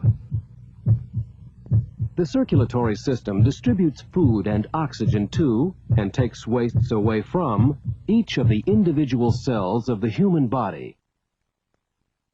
The blood vessels reach these cells by branching out into capillaries, the smallest and most plentiful blood vessels. The blood carries the food and oxygen, which pass through the thin walls of the capillaries and directly into the living cells. At the same time, wastes from the cells pass back into the capillaries. Without a constant supply of fresh blood, the cells would quickly die. It's the heart's job to keep the blood in motion. Okay, so the reason I showed this video is because I wanted to just remind ourselves that how amazing we have within us this organ called heart, which selflessly nourishes oxygen and nutrients to our body. And relating to this, to an individual person, to a family and the world, I kind of feel that there's this nutrition is missing. And even though we eat, we look healthy and we look normal, but I know from my own life, and I know many friends who actually inside are half dead because of the emotional turmoil or other problems in life. So going back to 1995, when I was working as a junior registrar in Mumbai, and I was also going through a very difficult marriage. And I used to work 20 hours a day, as a junior registrar who works as a donkey. And there was hardly any space for myself to know what is happening. And I started feeling, health effects, chest pain and breathing. And that was a time when I was very fortunate to meet a friend who was meditating. And I had already been introduced to meditation, but I was just doing every now and then, just like 5 minutes sometimes, but not really regularly. And I met this friend and she said to me 2 things. First is she said, I'm too attached to my problem. To which I thought, I thought that was normal, all my emotional thoughts in my brain. I thought that's how people, you would think about them. And second, she said that I'm not giving attention to myself. So, as a medical doctor, you are only taught the functions of a heart. You are not taught that heart is an emotional organ. And to hear that, it is quite unbelievable, for a medical doctor. So I asked her, what does it mean? And she said, there are 2 things. She said, which I was unknown. I had heard about Atma, but not really knew what it meant. So she said, there's a higher power, even higher than the physical heart, that nourishes our heart. And it guides us, it protects us. So I said, okay, I don't know about it. And what do I need to do? So she said, you need to do two things. First, you have to have a desire to experiment. And second, she said, you have to give attention to it. Since I didn't have time, so first thing I said, well, I'm very busy. So she said, doesn't need it any time. You can be working. All you need to do is your attention should be on your heart. So that was good. So I was quite enthusiastic about it. And I said, okay, for a few days, no problem. I will not think about it. And I started experimenting. Do I really have a spirit? Do I really have something higher than a physical heart that can guide me? And I started to make small things, like I would imagine a flame in my heart. I would imagine an ice cube that is melting, or I remember imagining fragrant flowers, and within few days, I felt such a transformation. There was the same girl who was joyous, started feeling confident, and I started going up and down, not even taking lift, and everybody saw the transformation. And from that point, I can say till date, it's now, I don't know, 22 years, it's been a beautiful journey. And I would like to brief it in 3 points to make it more precise, that the knowledge we get in school and from a family, not necessarily it's the ultimate. We are not taught about the spiritual side of ours. And medical science is also very limited. So the 3 things that I would like to brief that I experienced is, first is, I don't know from where, I felt unconditional love. And by that I meant, we always have conditions when we feel good about ourselves or we feel joyous. Like if something doesn't happen, like if you invite a friend and if he or she doesn't come, you feel sad. Or if somebody say something annoying words to you at work or annoys you, you feel bad. But once your spirit is enlightened, you are actually, somehow you don't feel the effect of the negativity, and you can see, you can witness, and you feel very high self-esteem because you feel it's not important. You didn't forgive. For no reason you didn't forgive. And I felt, this is amazing. How is it happening to me? Because sometimes my mind used to conflict. No, this guy is really bad. For example, my senior registrar was really, he never wanted me to rest. Always be on the wall and like that. And the second thing I said is, you feel very dignified because you feel there's something within you that is supporting you so much that it forgives you your petty problems, it forgives you when you're not perfect, you're not very good. And in the same way, you do the same to others. So your love starts flowing, and that love is so nourishing. Of course, it has health benefits. I will come to that point. But the third thing that I felt, and it has been constant in the last 22 years, is you feel the desire to love. You feel the desire to share. Because you have been through a pain, and you can relate to it. And what happened was, from somewhere, you find people on the road, in train, at work, who come to you with their problems. So I realized that there's a difference. The difference is, when we are in our own problem, you're constantly in your own thoughts. My family, my marriage, if you're married, not having care or not having sex, explained, or not having a house, whatever it could be. To a person who, of course, we want worldly things, but you actually have a desire to share your love. So you become an instrument. And that made me so joyous. I can't actually explain in words, but it was like you are on this earth not just to meditate and feel good and get all the necessary worldly things, but you are here. This world is like you're all one. And that feeling, one can say, like my family, one of my family members used to think that I'm getting crazy. So I said one thing, that the beauty about this is you can feel it. You can feel a cool breeze. And the benefit as a medical professional is health. As Katya so well described, the effect of meditation on health. I was very fortunate to work for two large breast cancer studies. So I would like to just give attention to two major problems that women have nowadays. One is breast cancer, and in men is the heart attack.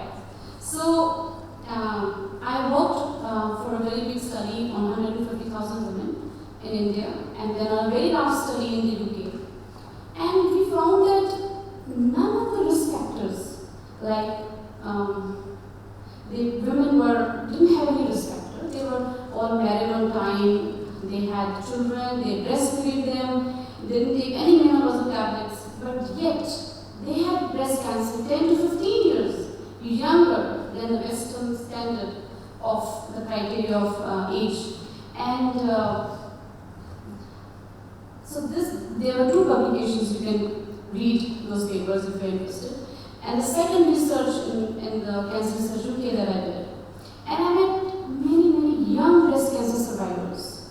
And one thing that was common in the younger ladies was that 7 to 8 years earlier they had some tragic thing in their life, like separation or a divorce or some accident in the family. And they couldn't cut off themselves. They went through the trauma in their brain. And perhaps there is no clear research yet, but as Katya mentioned, the extremely negative thoughts that affects our health. So, in brief, what I would like to say is that in modern society, today's society, we are working, we are women not only at home cooking and looking after families, we are working as men. So as you know that today is the highest incidence of heart failure in men compared to women, because we are more like men also, we are doing the work of men and also looking after the family. So we are overloaded. And what that means is that the society that was nourished, like a heart that was nourishing the whole body, is not there.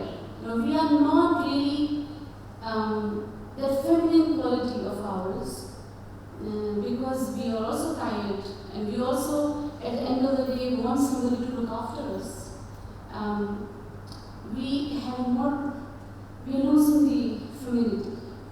And for me, we are very fortunate, few of us who are here, who listen to Shimadaji, and we are very fortunate to realize that no matter what we are doing, what we are working on, but we still are a source of love and nourishment. So if we can continue nourishing and be conscious, then I think that's the only way to have this. If the body is nourished by the heart, I can say the world is nourished by women. And if we can all remember it, and we always be there for each other, I think the society will transform. Thank you very much.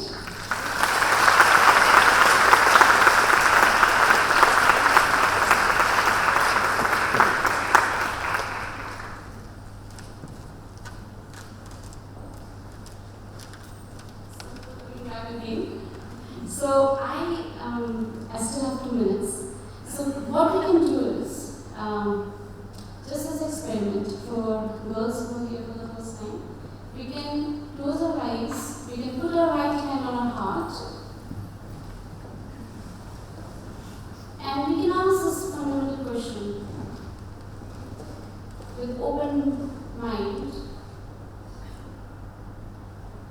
Ask your Kundalini mother. Mother, am I the pure spirit?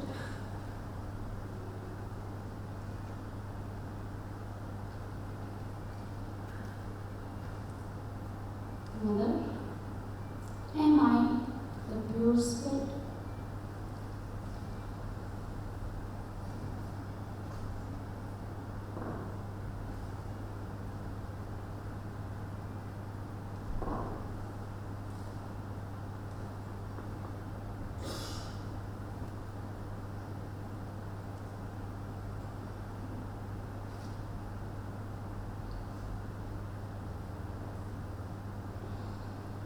One more time. Mother, am I the pure spirit?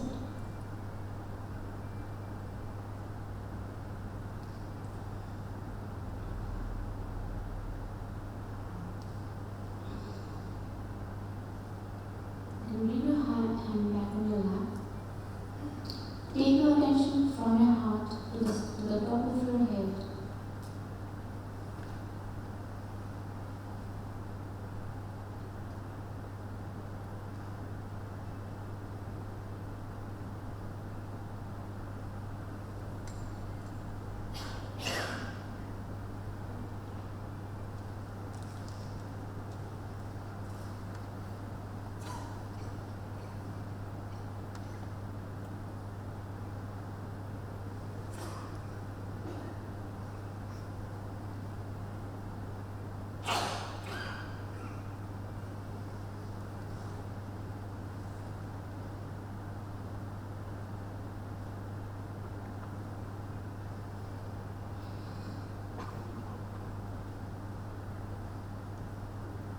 In your heart, you can also imagine like a flower or a flame.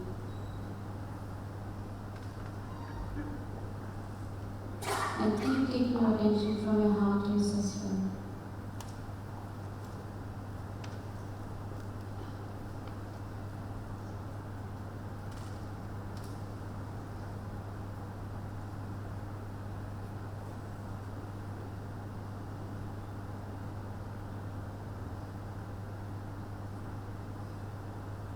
Now gently open your eyes. Thank you.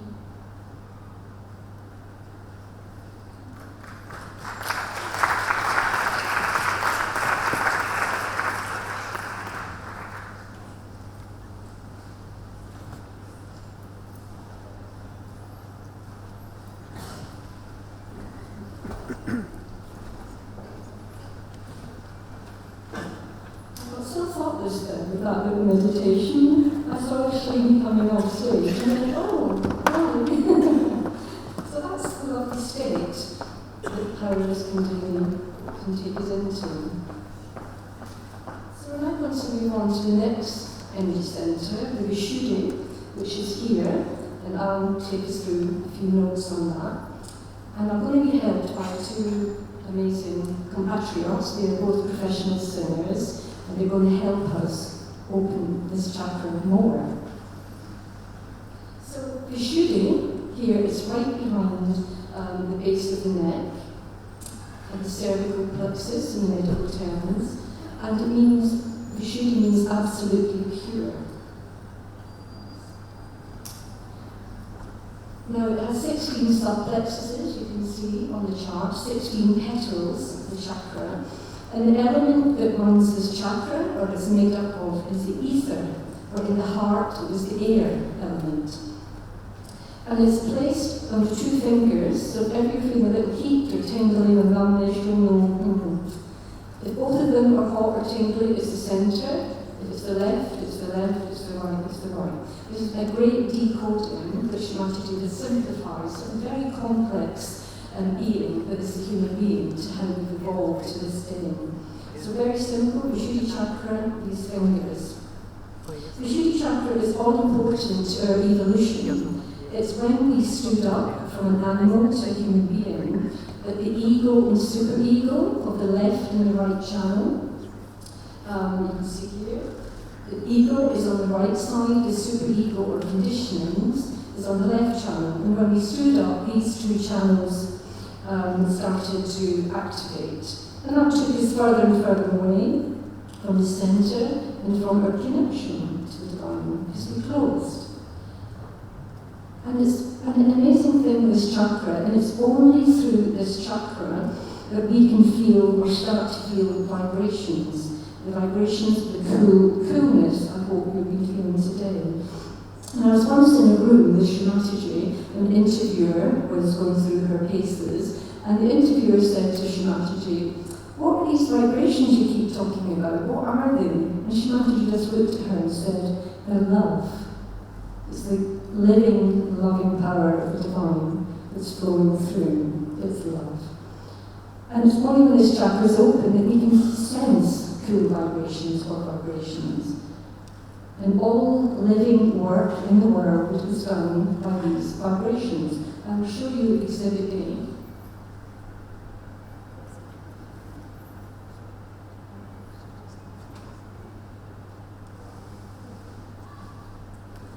With my plant. So, well, you can even see from the flowers that the sap that rises up the flowers, it creates the buds, that creates the flowers.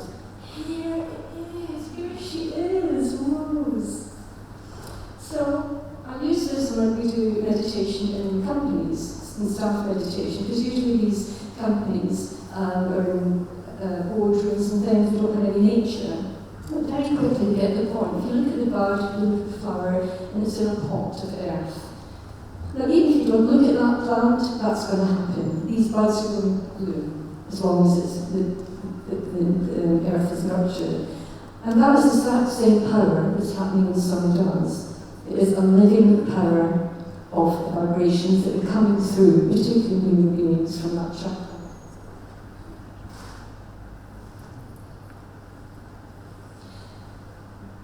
And that is the main power of the Vishuddhi. It helps us have direct contact with the all-pervading power of that divine force.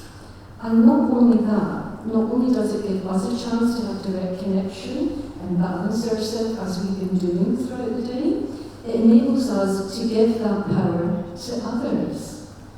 Now we're really talking empowerment, real powers within us that we can help other people feel.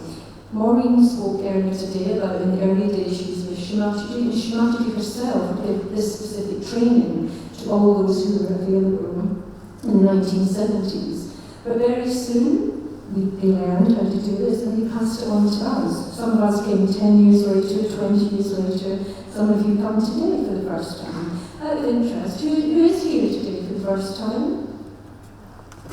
Yeah, we have some, very good. So we can pass on to each other, and that means those of us who've been doing this for a while, we have passed it on to our family. And some of the moms and dads, they sit and meditate with the children, they create the vibration, they create the balance, and it's a new way for us to interact with each other on this energy level. And as we said earlier, the hands become connected, and we can start to decode on our hands where the condition of our subtle system is.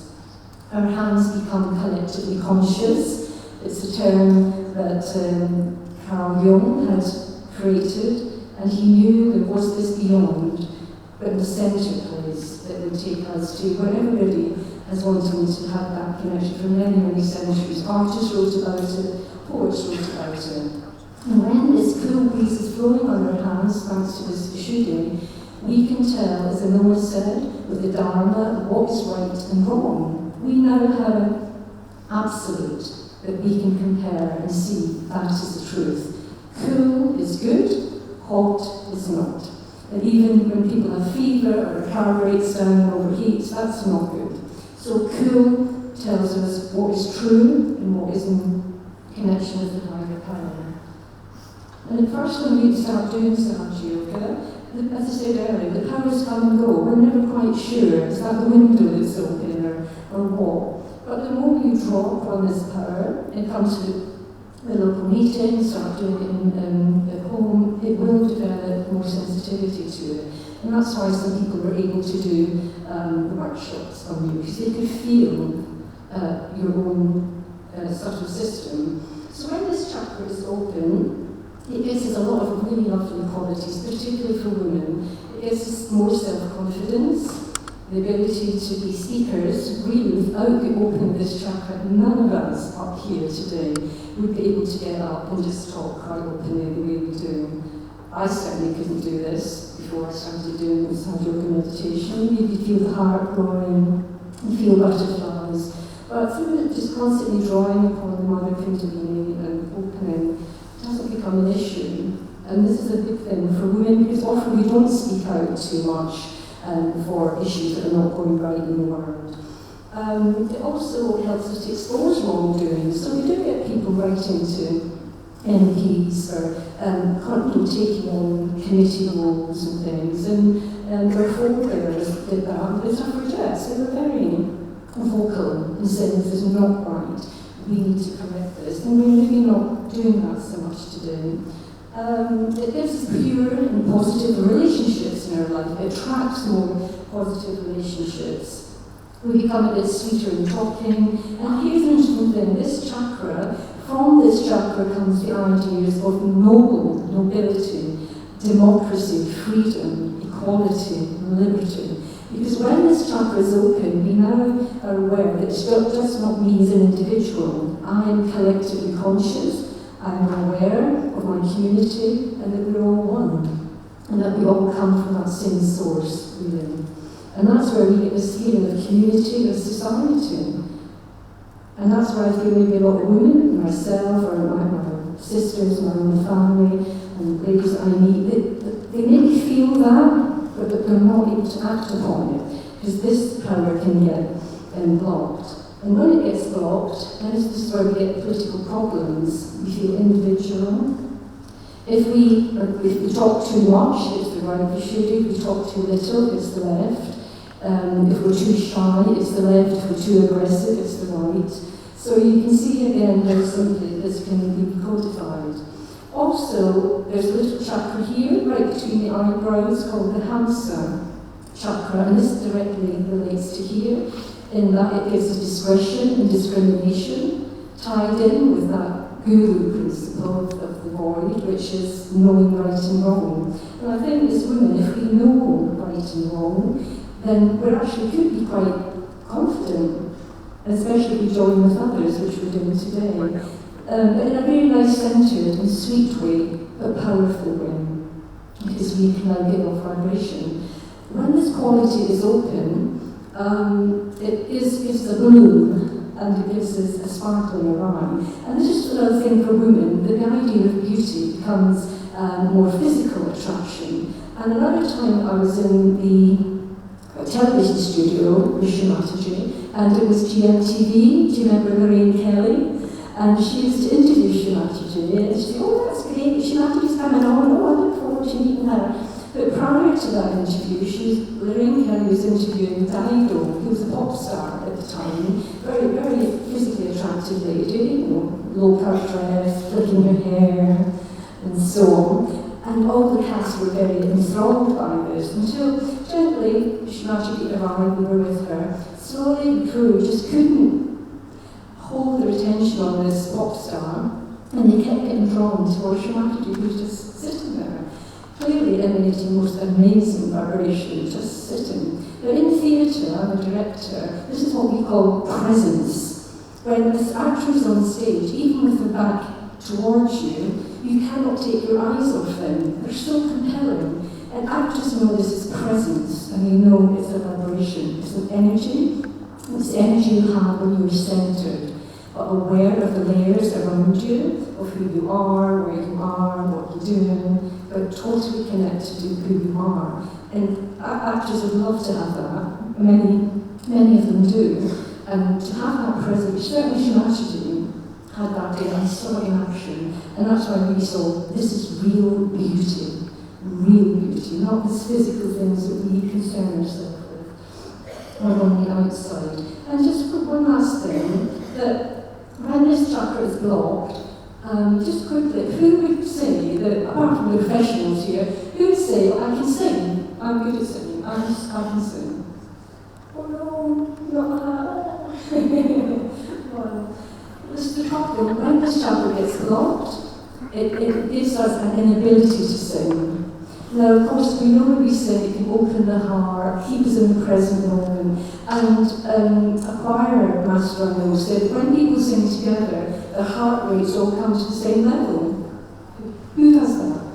So I'm going to bring up now two very special ladies who used to have yoga and they're professional singers, and they're going to help us. Because when the Kundalini comes through, it touches the petals of each of the chakras and it makes a sound within, and that's how the frequency of the notes of music can affect us. So we'd like to invite you to stay on tonight for the programme, because there'll be lots of singing and lots of chances to get involved, to further open up your system and just really enjoy. So I'd like to introduce Anna. So Anna's a professional singer, and she's going to take us through her paces to start to get the confidence to open up this chakra and to really enjoy it. Then Rochelle will follow on. So I'll come back to you in a minute.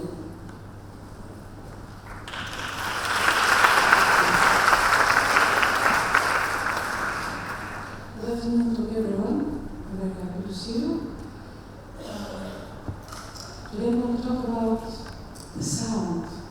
The sound itself, how to make it, what means supported sound, and actually that sound is the base of everything else. Are you going to sing a mantra? Are you going to sing a song? How you can heal yourself, influence the other, and experience the connection to the sound. So, just for myself, I wanted to say that 17 years ago, I got my self-realization, and till this time I had no idea that I'm going to become a singer. I had completely different high school educations. So, after my self-realization, something happened with my voice, and 1 year after I was already having singing lessons, a little bit after I was already singing in the musical theatre, and after that in the opera house, keep learning. From my experience, because I'm working with people, I just can share a glimpse of everything. It's a very short time. Mostly I'm working with women. More than 80% of the people with which I'm working are women. And exactly like Dr. Shireen said before, because in our life we're much more dynamic than actually we would like to be, and responsible for more things than actually sometimes we can carry. We have that expression, hold your teeth and keep going. So in our life we're used to doing something difficult and hold yourself together, but actually we're constantly creating and building up in our body a stress and tension for which we are not aware, even because we're working with mostly with yogis. Even we, which are meditating, we're still keeping part of the stress. We are working out the meditation part of the stress, and still part of the tension stays. And the tension mostly stays in the jaw and these muscles. So during the singing, when we have to sing anything, when it's coming a difficult note, push the note and hold yourself together and sing loud. And actually, the state, if you hurt yourself with the sound you're making, the same resonance goes to the people which are listening the same. So the state of the singer through the sound reaches the audience. And one person before me to start, they wanted to tell me that if we can breathe and if we can talk, we can sing. Even if you're tone deaf, I have cases which they start slowly hearing, or if you never will be able to make the note proper, you still can make a note which can please you and still be connected. So let's try.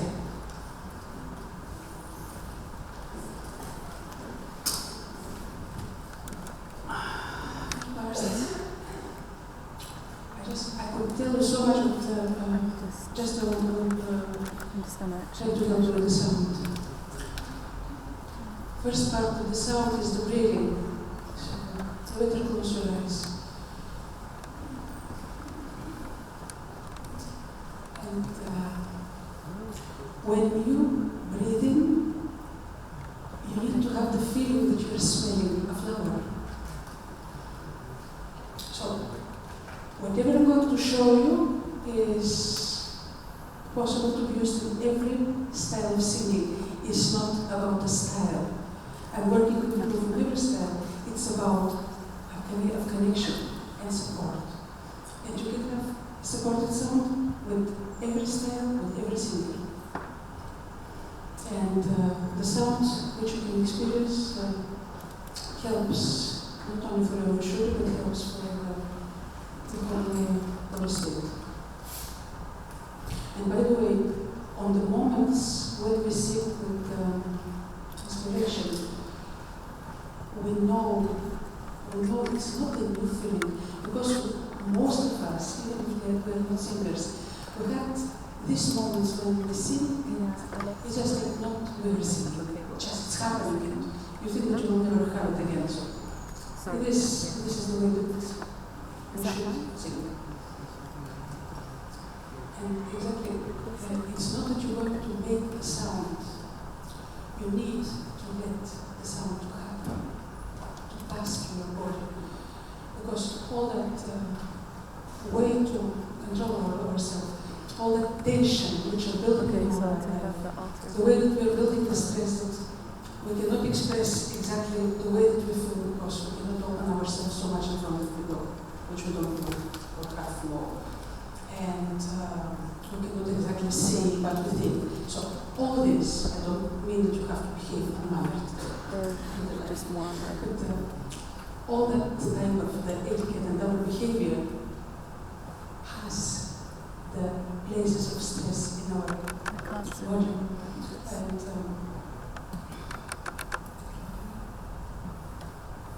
through the sound, you can become aware of the places where you have the problem and how to deal with them through the meditation. So just it's like a better introspection or something like that through the sound. I go back to the place where you need to breathe and to smell rose. But that rose is above your head. Basically every sound, piano,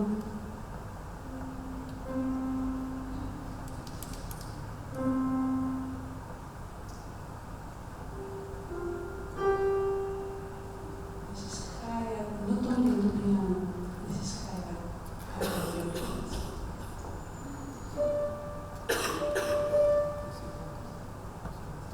Most probably I have to sing this. When you breathe in, imagine that room, which is nicely high, is full with roses, arcs with roses, lines with roses.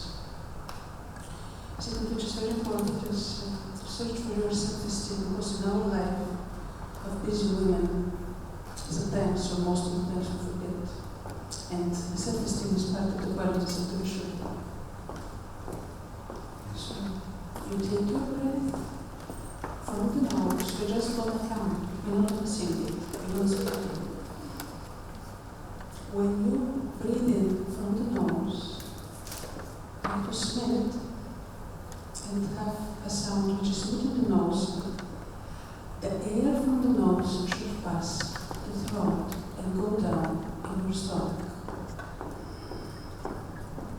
It's a bit like that way they're breathing, but not so much, and not so strong. The second part is that because the sound is going to pass from the earth through the body is only a channel, and the body is going to support the sound through the head up, and you can experience the support of the sound. The tongue is very important because the tongue is the connection between the chest, body, the way that the sound has to cross through the palate and go to the next chakras comes in again and go out from the body. Basically, the energy Kundalini for which we're talking is a subtle energy. You can feel it like a wind, and you can hear it as a sound. It's one of the same thing, so the sound goes on absolutely the same place where the energy goes. So, only the first time is a bit complicated. There are three things together which you have to do on the way that you breathe in, and two things together on the way that you breathe out. So you have the smelling of the rose and the joy of the smelling of the rose, because every note is a frequency of love and light. Every higher note is a higher frequency. So for every next higher note, you need to be ideal or happy. If you're not with the joy, you cannot let the note pass through the body. Then you will try to sing it. But we don't want you to sing it, we want to just enjoy it. So, tongue touches the palate, point of the tongue, the tip of the tongue. Comfortably suck.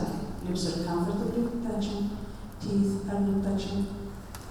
And because it's beautiful, and the roses which you smell are tremendously fragrant. Your eyes and eyebrows are up. They're expressive, even if you're with closed eyes. It's better to have closed eyes. Your eyebrows are lit up. Your cheekbones are smiling. You're just before to smile. And in that way, you're breathing with the sound. And the air passing the throat and relaxing the throat. Exactly. It will open the throat exactly how much you need. And when you're breathing, imagine that you have a full ball in your belly. And hold it. And then breathe out. So we're still just breathing one more time. Imagine that it's a beautiful practice. So hold the breath. Breathe out. On the way to breathe out, I would like, if it's possible, you to sit in the end of the chair. Sit in front, please. Don't lean on the chair. Sit the way that I sit. Now, please breathe in. But this time, when you're breathing out, because your body has to support the sound. And this support is subtle and extremely comfortable and very gentle. So if you just push, it's not the thing. Imagine that now I had to put glue on your chairs, and now you're glued to the chair, but you still don't know. If you have to get up slowly, what do you want to do? Slowly you have to step on your feet a bit, up to the moment you almost lift the body. You can feel that your belly goes in and your back. The around the kidney is very stretching. Yes, that means that when you breathe out, your belly goes in, you're slowly getting taller up to the moment you realize that you're glued and you cannot lift yourself from the chair. So let's do the whole thing. Air passing the throat, tongue touching the palate, eyebrows up, and the joy behind. You have to smell the rose. If the belly is big like a full ball, hold it, breathe out, the belly goes in, you gently get it taller. And again, with the same sound, very subtle sound, and during the breathing in and during the breathing out.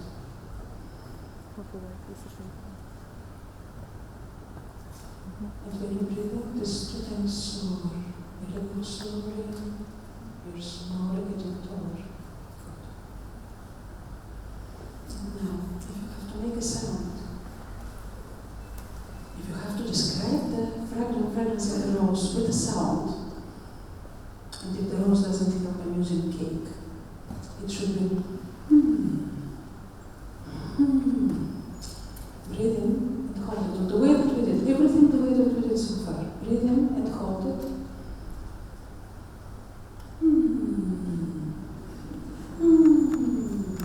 If you lift up the eyebrows, and if you have a bit of air before the sound, it's not or but so you have a bit of air before the sound. One more time. Breathe in.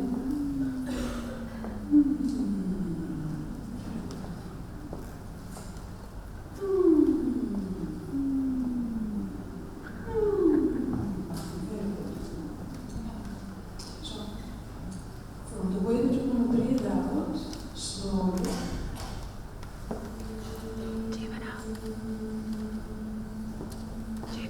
Depends on the way that your body is going to move, depends how long sound you're going to have.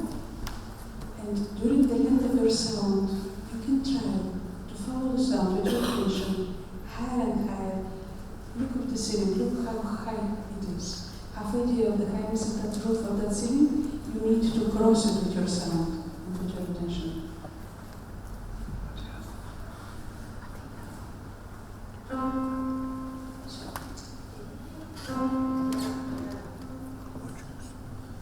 Everything we said about breathing, the bandage with the joy behind your eyes, with closed eyes with eyebrows, and breathing, your belly is like a football ball, the whole breath is extremely important.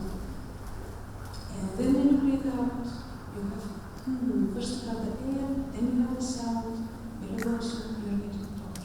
We'll do it for this.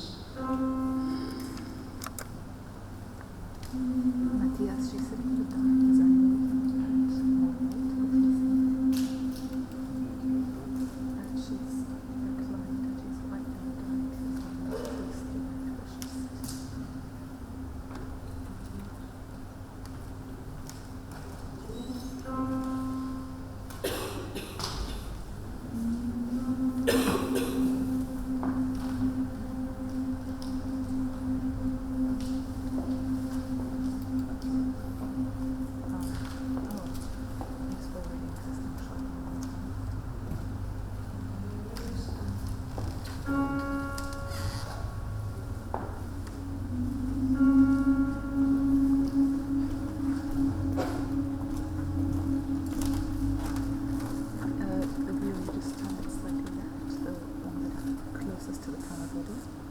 Like the very thin wheel.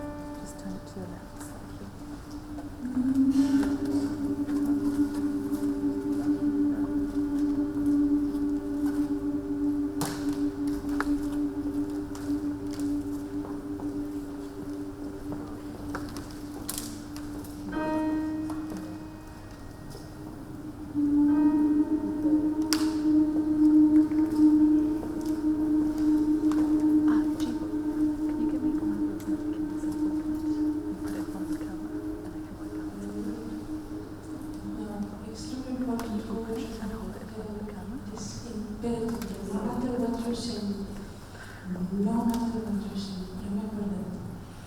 Music is going down or up. Doesn't matter. Your body, the way that your body slowly goes, and you're getting taller. For one phrase, for one part of the song you're singing, always is going up. Another way, if you try to start supporting the sound, and then you stop the body, your sound will drop down and will not go through the head. So, I'm going to give you three sounds. For the first time it's a bit confusing because the sounds are going down and your body is going up.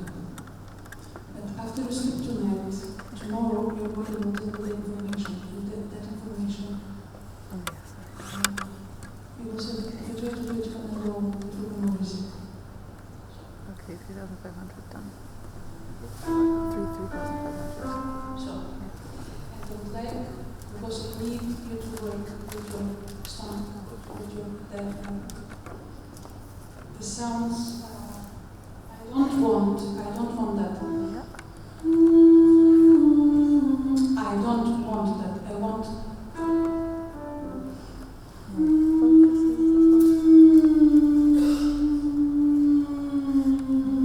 I want you to pass through each semitone between the notes, because only on that way you're going to use your diaphragm. So basically, graduating your belly 3 times is getting, but not sharp. Slowly on 3 levels is getting more and more in. On 3 levels you're getting a bit more tall, a bit taller. The movement, it should be comfortable for the body. If you force it, it's coming opposite effect. If it's not enough, doesn't work. If it's too much, doesn't work. Breathing. But it's just, the altar is going to flow a bit in any case because we're trying to expose more for her, not piano.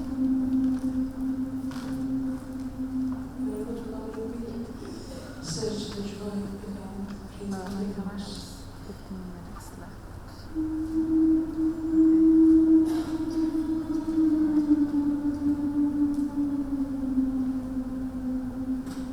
Matthias, when you switch to the shot now, stop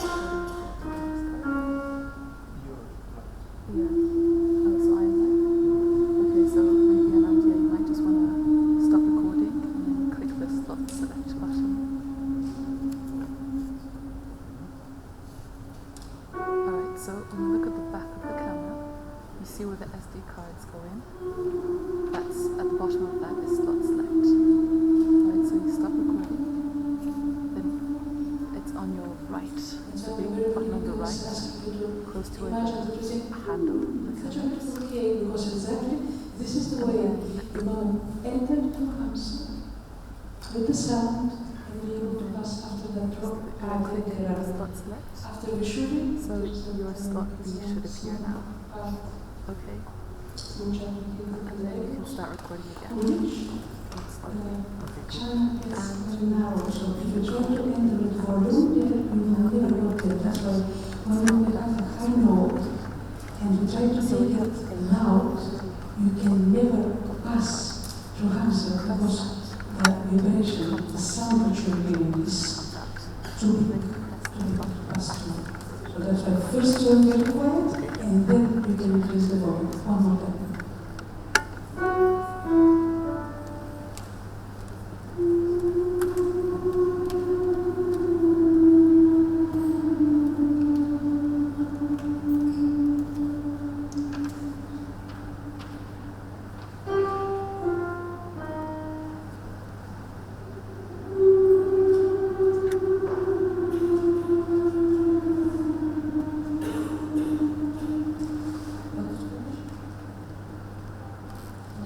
Three more, and we're going to sing mantras with the show.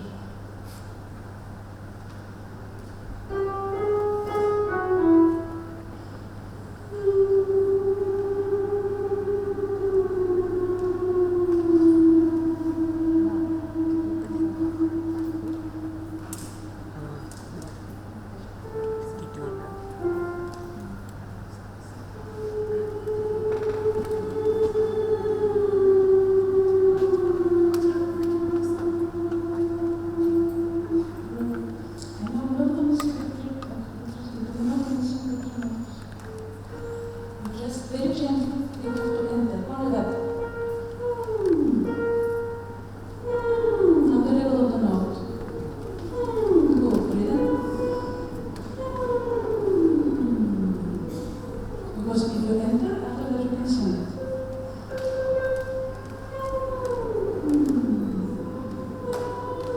Feeling beautiful sounds. Very good.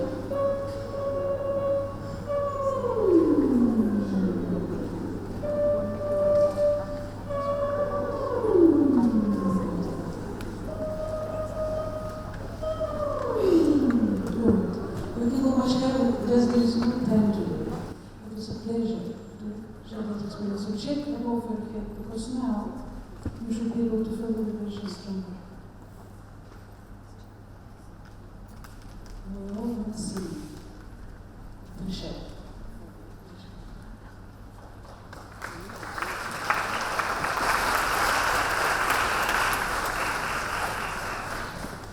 Thank you, Anna. Hello, ladies. My name is Rachel. I'm very happy to be here with you today. I will be performing during the evening program tonight, so I'll have more time to talk a bit more about my path and my path also in Sahaja Yoga, which started in 2007 in Canada. But now, let's stay on what you were doing and go on including meditation and voice. As you've seen, there are 7 chakras, and there is a sound for each one of them. We will use the right hand and put our hand on each chakra and make a note that I will indicate to you. This will serve as both continuing your voice to warm up and your Vishuddhi to open, and increasing your state of meditation. The singing is quite wonderful for this. Before we do this, I would just like to spontaneously sing a little song from my heart. I invite you to close your eyes if you want.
Chakras pointed with our right hand. First chakra is the one where you stay. The right hand is going to go towards the floor. After that, we're going to go to the second chakra. After that, we'll raise it to the third in the middle of the stomach. I'm showing you so that after that you can do it with your eyes closed. The fourth one will be the heart. Fifth one will be the throat. Sixth one, this one. Fourth. Seventh one. We're going to use our palm, not our fingers. The palm gives a better pressure. Palm Sahasrara. And then the eighth note, we will sing it above there with your attention above. Okay? You don't have to think of too much, but it's much better if you do the exercise with your eyes closed and your attention on each chakra that will be vibrating with the sound. So I invite you all to close your eyes and put your right hand towards the floor. You're in connection with your first chakra, where you're sitting. I will sing the song, not the song, I'm sorry, I will sing the note. You just have to listen to it, then we all breathe together, and then we do it all together as one. And you don't have to do it too long to not get out of it. So the first note will be Sa. Breathe in together, and we sing Sa.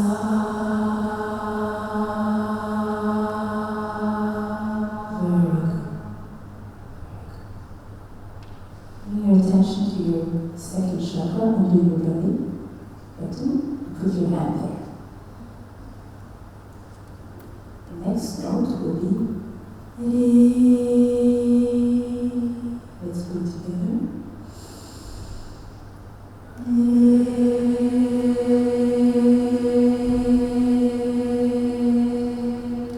Perfect. Relax every time.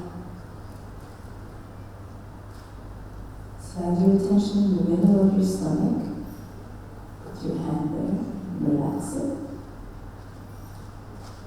The note will be Ga. Breathe together. Ga.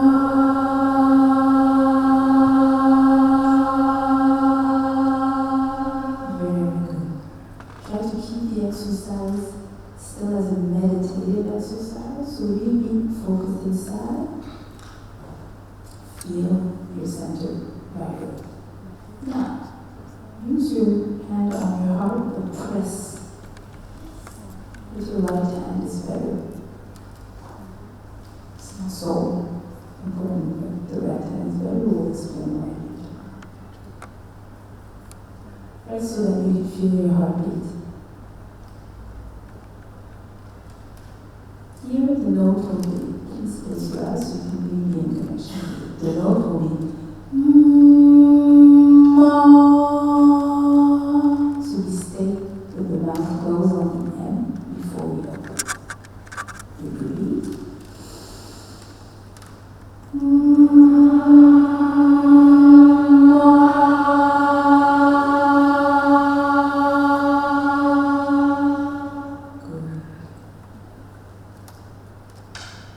For now, the volume of voice is not important. Don't make your voice too loud because it aggresses the system.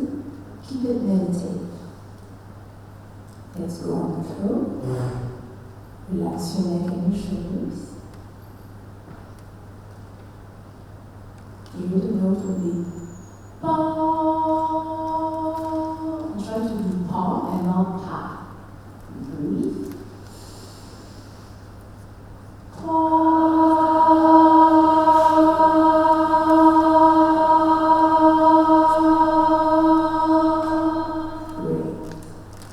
Relax.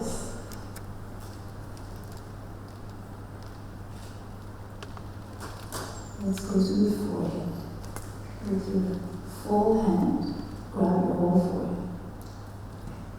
The note here will be ta, D-H-A. Ta. And your attention is in your forehead. You breathe. Ta.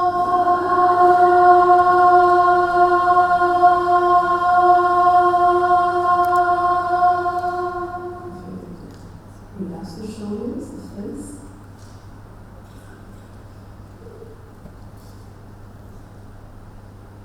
Now we go to the seventh chakra. We press. And now I invite you to feel, when you're going to sing the note, you will feel physically the vibration under your hand. Enjoy that. The note will be if you put a little smile on, you can sing this note even better. You breathe.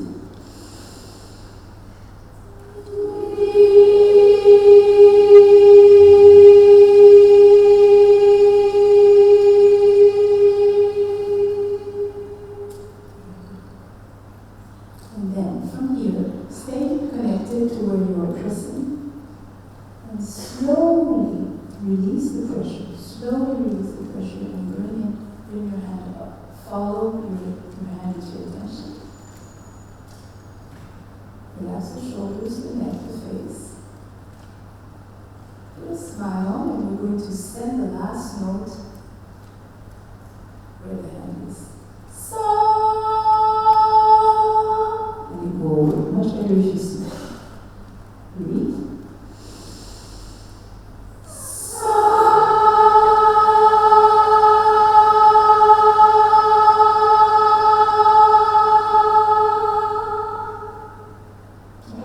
For a second, and your attention to smile.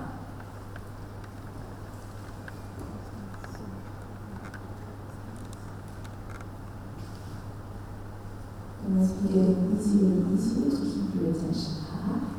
Don't force it.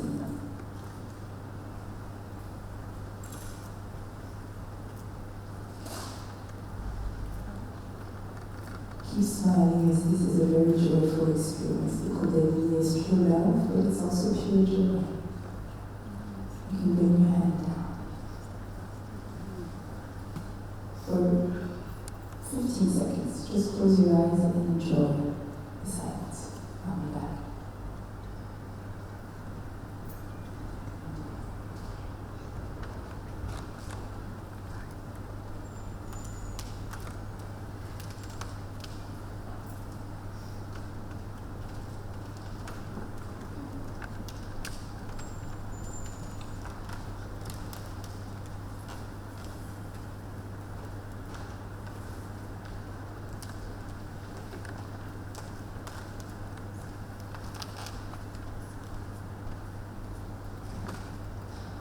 Keep that quietness and enjoy it.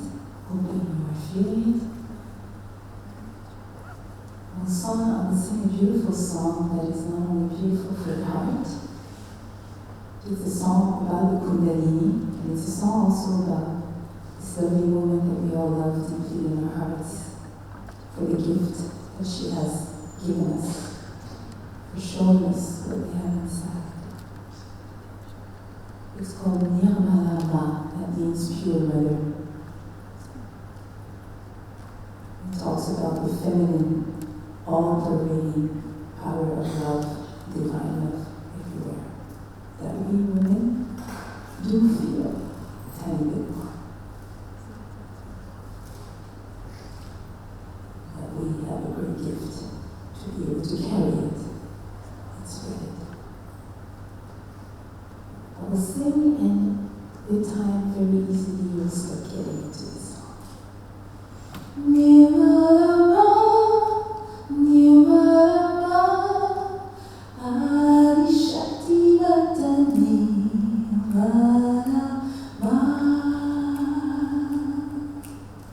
Just listen.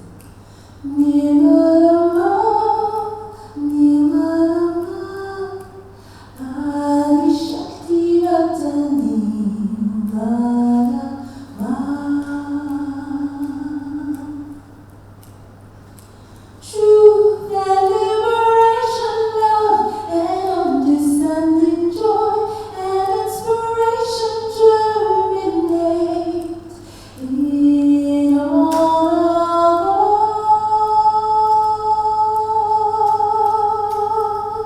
us. Nirvana, Nirvana,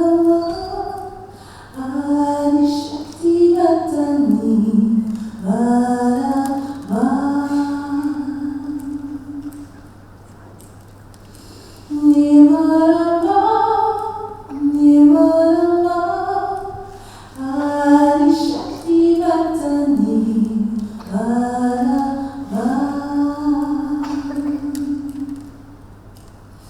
May truth and liberation, love and understanding, joy and inspiration germinate in all of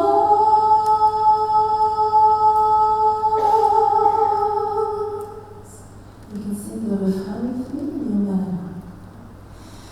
Nirvana, Nirvana, Adi Shakti Vatani Varama.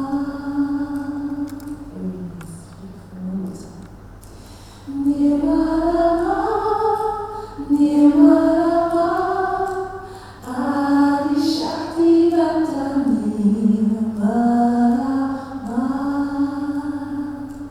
Beautiful. May truth and liberation, love and understanding, joy and inspiration germinate in all of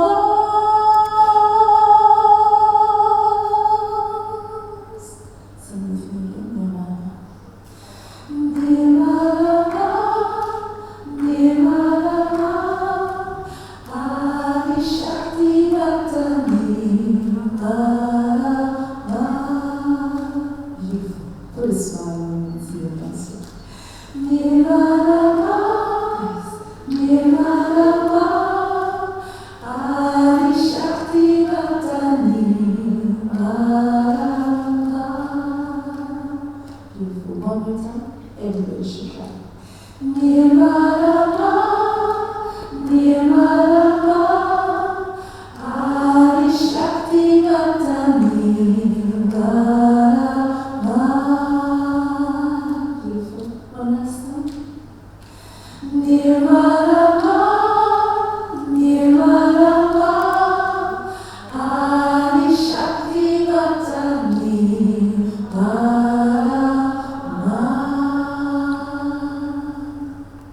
That was beautiful, ladies. Thank you. And I will be back tonight, and I will be singing this song tonight, so you can join me.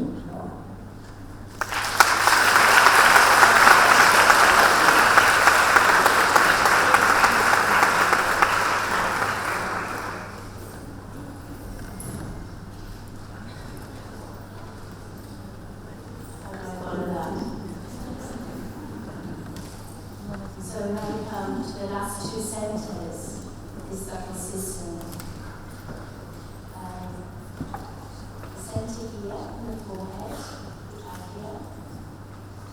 This is the centre where we experience the state of focus awareness, as has been described. So, as the two channels of our physical nervous system cross over, the level of the optic plasma, and go to the left and right hemispheres. So the subtle system also crosses over.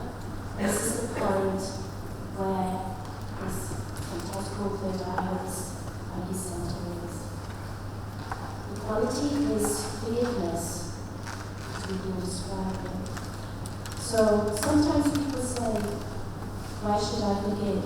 If someone's done something, why should I forgive? And I think the answer is really simple. It frees you from being bound by resentment or anger. And the quality of women has largely been recognised in post-conflict peace building, so much so that the UN in 2001 made a resolution to the UN Security Council to engage more women in post-conflict development. And I was reminded of women in Rwanda following the terrible genocide there, where women spoke out and said that it is the love that will overcome the hate. So another factor you bear in mind at this centre is the ability to stand back and to witness. And as we can watch rather than be involved, then we are able to respond rather than react. So we can act in balance in the centre rather than react. I'm sure you can all think of examples at home or work when we get really involved.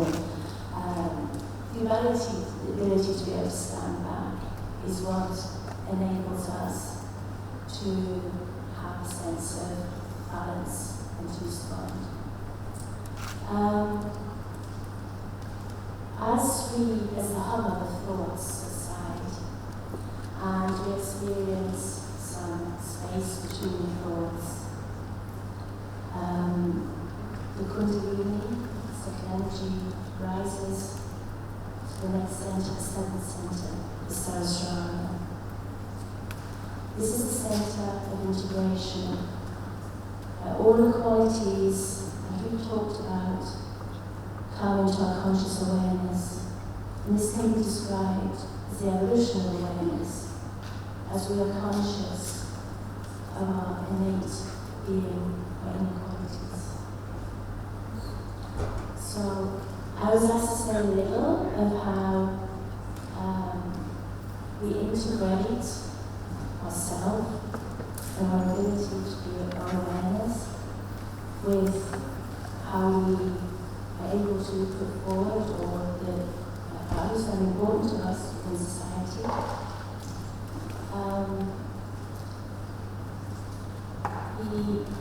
I think it's important, we're not saying that love, care, nurturance, compassion are the prerogative of women, but actually at this time we have a lot of opportunity to nurture a more compassionate world, a more compassionate society.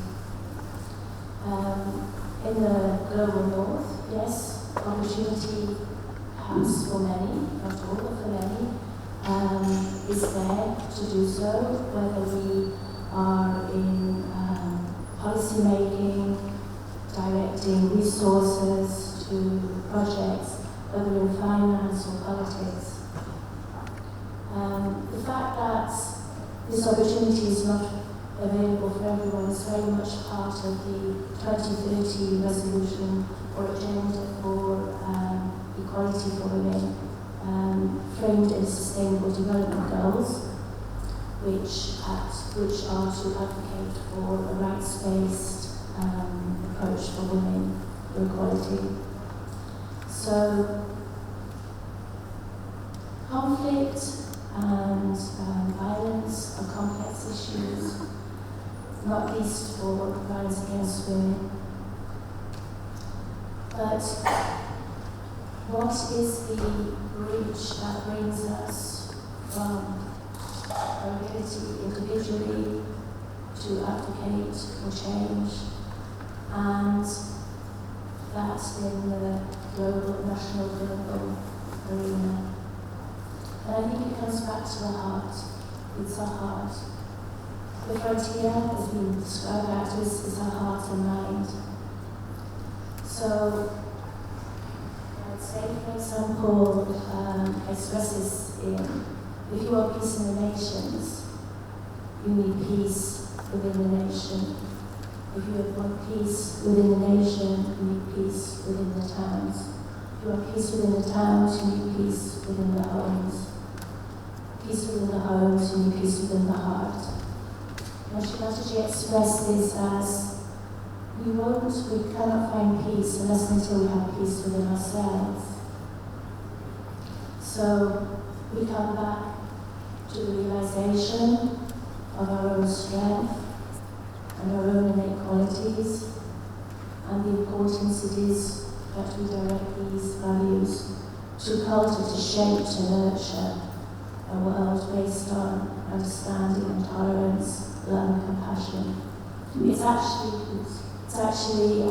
quite in now in international development to talk about values, morals, compassion, love, trust, respect, mutual understanding.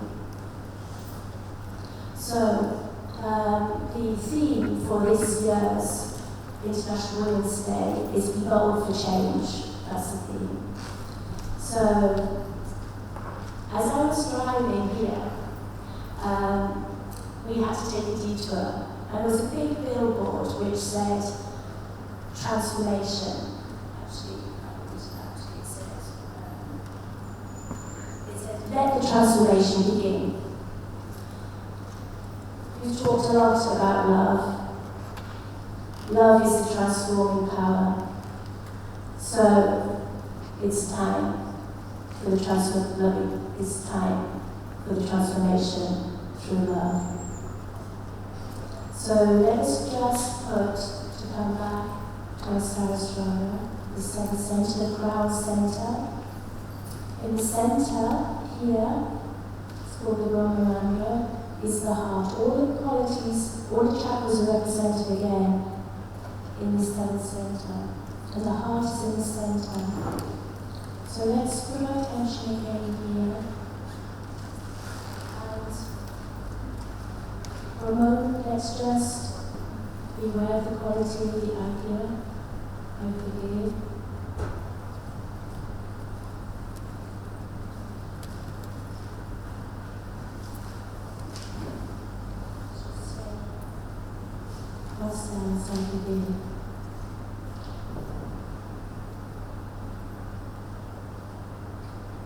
Then let's ask to experience deeply the silence. Please take me into silence.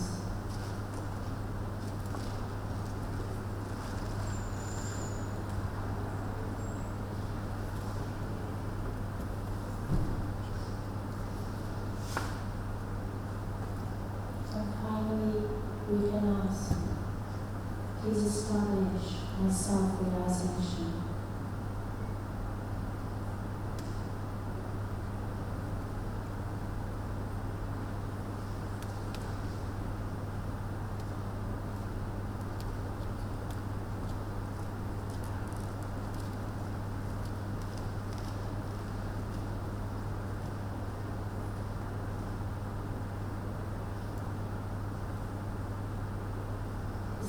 This center connects us with the collective consciousness as described by Jung.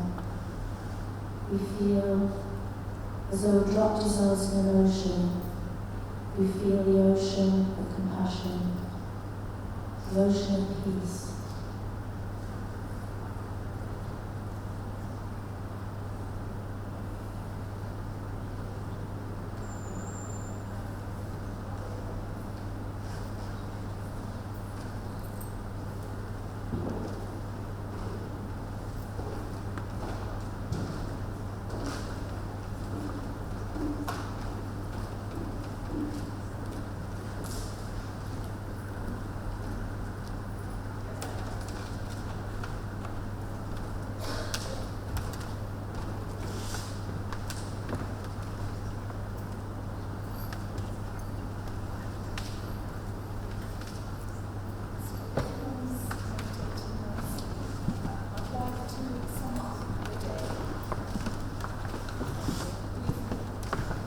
So I'd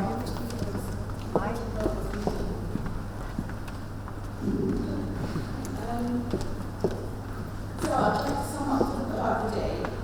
We've talked about the important role of women and the positive impact of being a more centered person. We've paid attention to some issues that women face in society and tried to think about how we cope with it at chakra level. We've learned how to meditate and improve the state of our chakras. I hope everyone appreciates the work of Shamaji and gained from its knowledge and wisdom in relation to what she said to women. We've heard from yogis about how the Haj Yoga method has helped them in their own lives. I wanted to share some ideas we've got for realizing in the future. These were ideas, and let's see how they flow. We'd like to have networking events with a theme focus: children, arts, health and well-being, business, environment, peace and development. These are just some ideas, some areas where we can focus. I've already mentored a couple of people in other countries via Skype to start up businesses, and that's really something I'm quite happy to do free of charge. So telephone advice and emotional support on what to do next, that kind of thing. I'm interested in advocacy work, using social media mostly, to campaign for women's rights and a better society in general. On our Facebook page, the yogis are learning to use their voices and comment on what's going on in general in society. And our attention is powerful, it has an impact.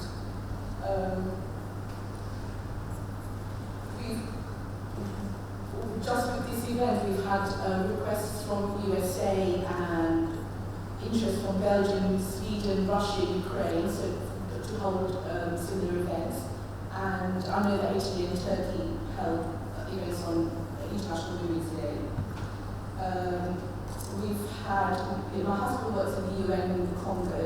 We've had requests from TRC Congo and the other Congo for overseas tools to give realization to women there.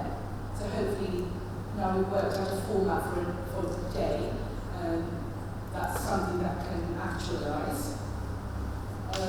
We've had requests from the Women's Centre in Brighton to come in and give realization. You would notice on our website there's an online art exhibition, which actually no, I haven't put up any art, but I'm discovering my own artistic side, and I'm always, even now, women are so underrepresented in museums. You know, it takes a real effort to recognise women in, well, all areas, but especially art. I think something like 5% of any museum space is given to female artists. You probably can't think of more than 2 or 3 who are actually really famous.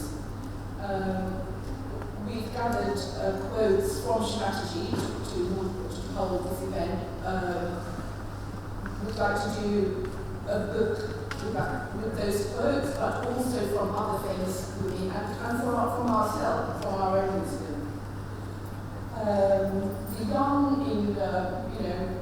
I was just talking to one of your daughters, and who's a teenager, and we're really excited about later on this year holding a fundraising ticketed event, like a Bollywood hall or dinner and dance with Sahaj performers, but also really fun.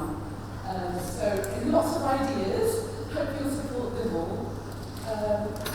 Catherine's going to lead us to do a fun meditation, and we're going to sing a song, Jerusalem, and then we're going to have a little break while we set up the sound system for the evening.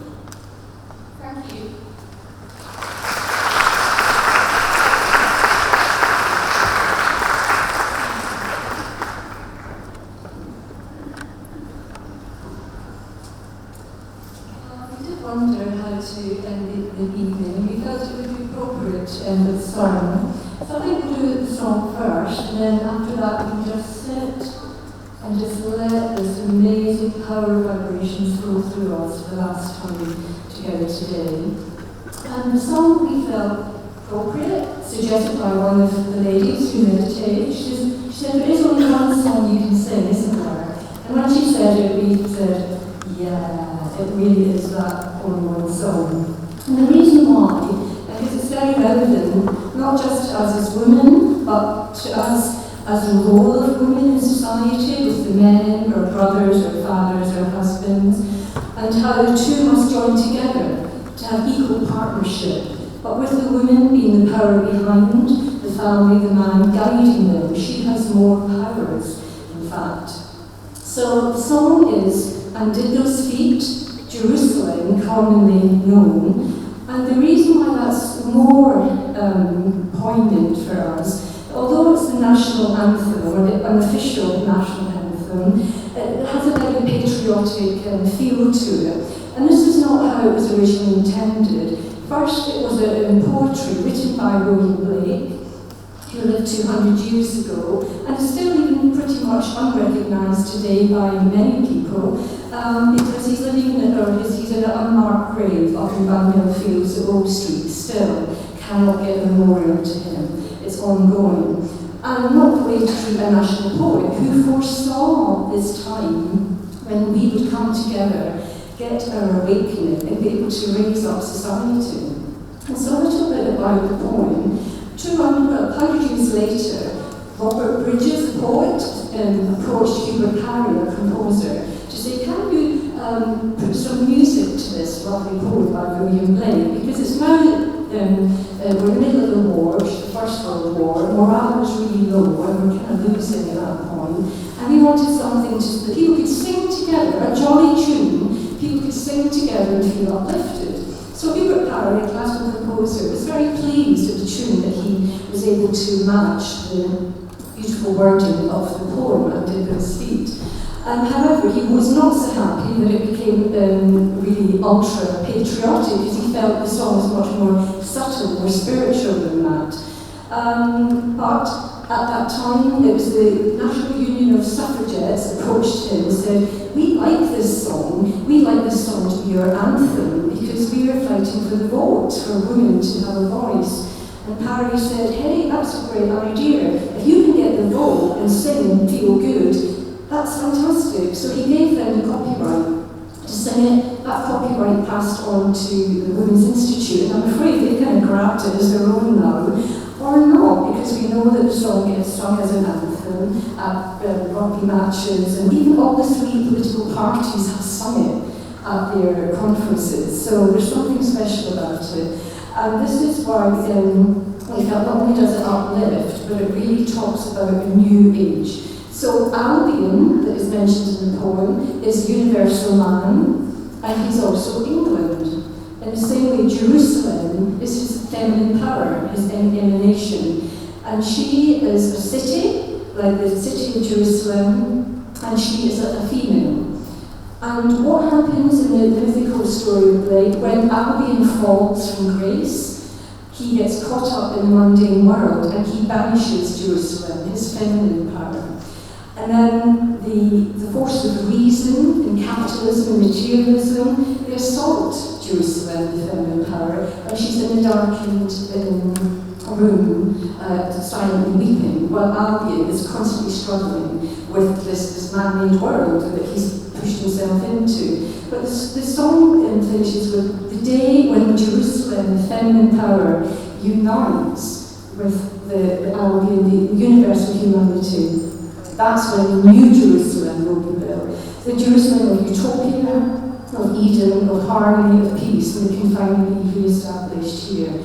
And the song And Did Those Feet is asking, was there ever a time when we had that? And that's what the song is questioning, because they know that when we do have it really will be peace on earth. And so for us as ladies together with our self-realization as realized women, to sing this, it's much more poignant than anybody who's adopted it before. So So to sing it here in the middle of London, the heart of London, where William Blake wrote it, it's going to send amazing vibrations out into the world, not just the UK, but around the universe. So let's be upstanding. We're going to have the words on here, and we're going to invite Anna to lead us in the song. So maybe if we just put our hands palm upward, and you maybe feel the benefit, the effect of those vibrations of singing this song with true meaning. Then after we've sung it, we can quietly sit down and we'll just sit in meditation, silence, still.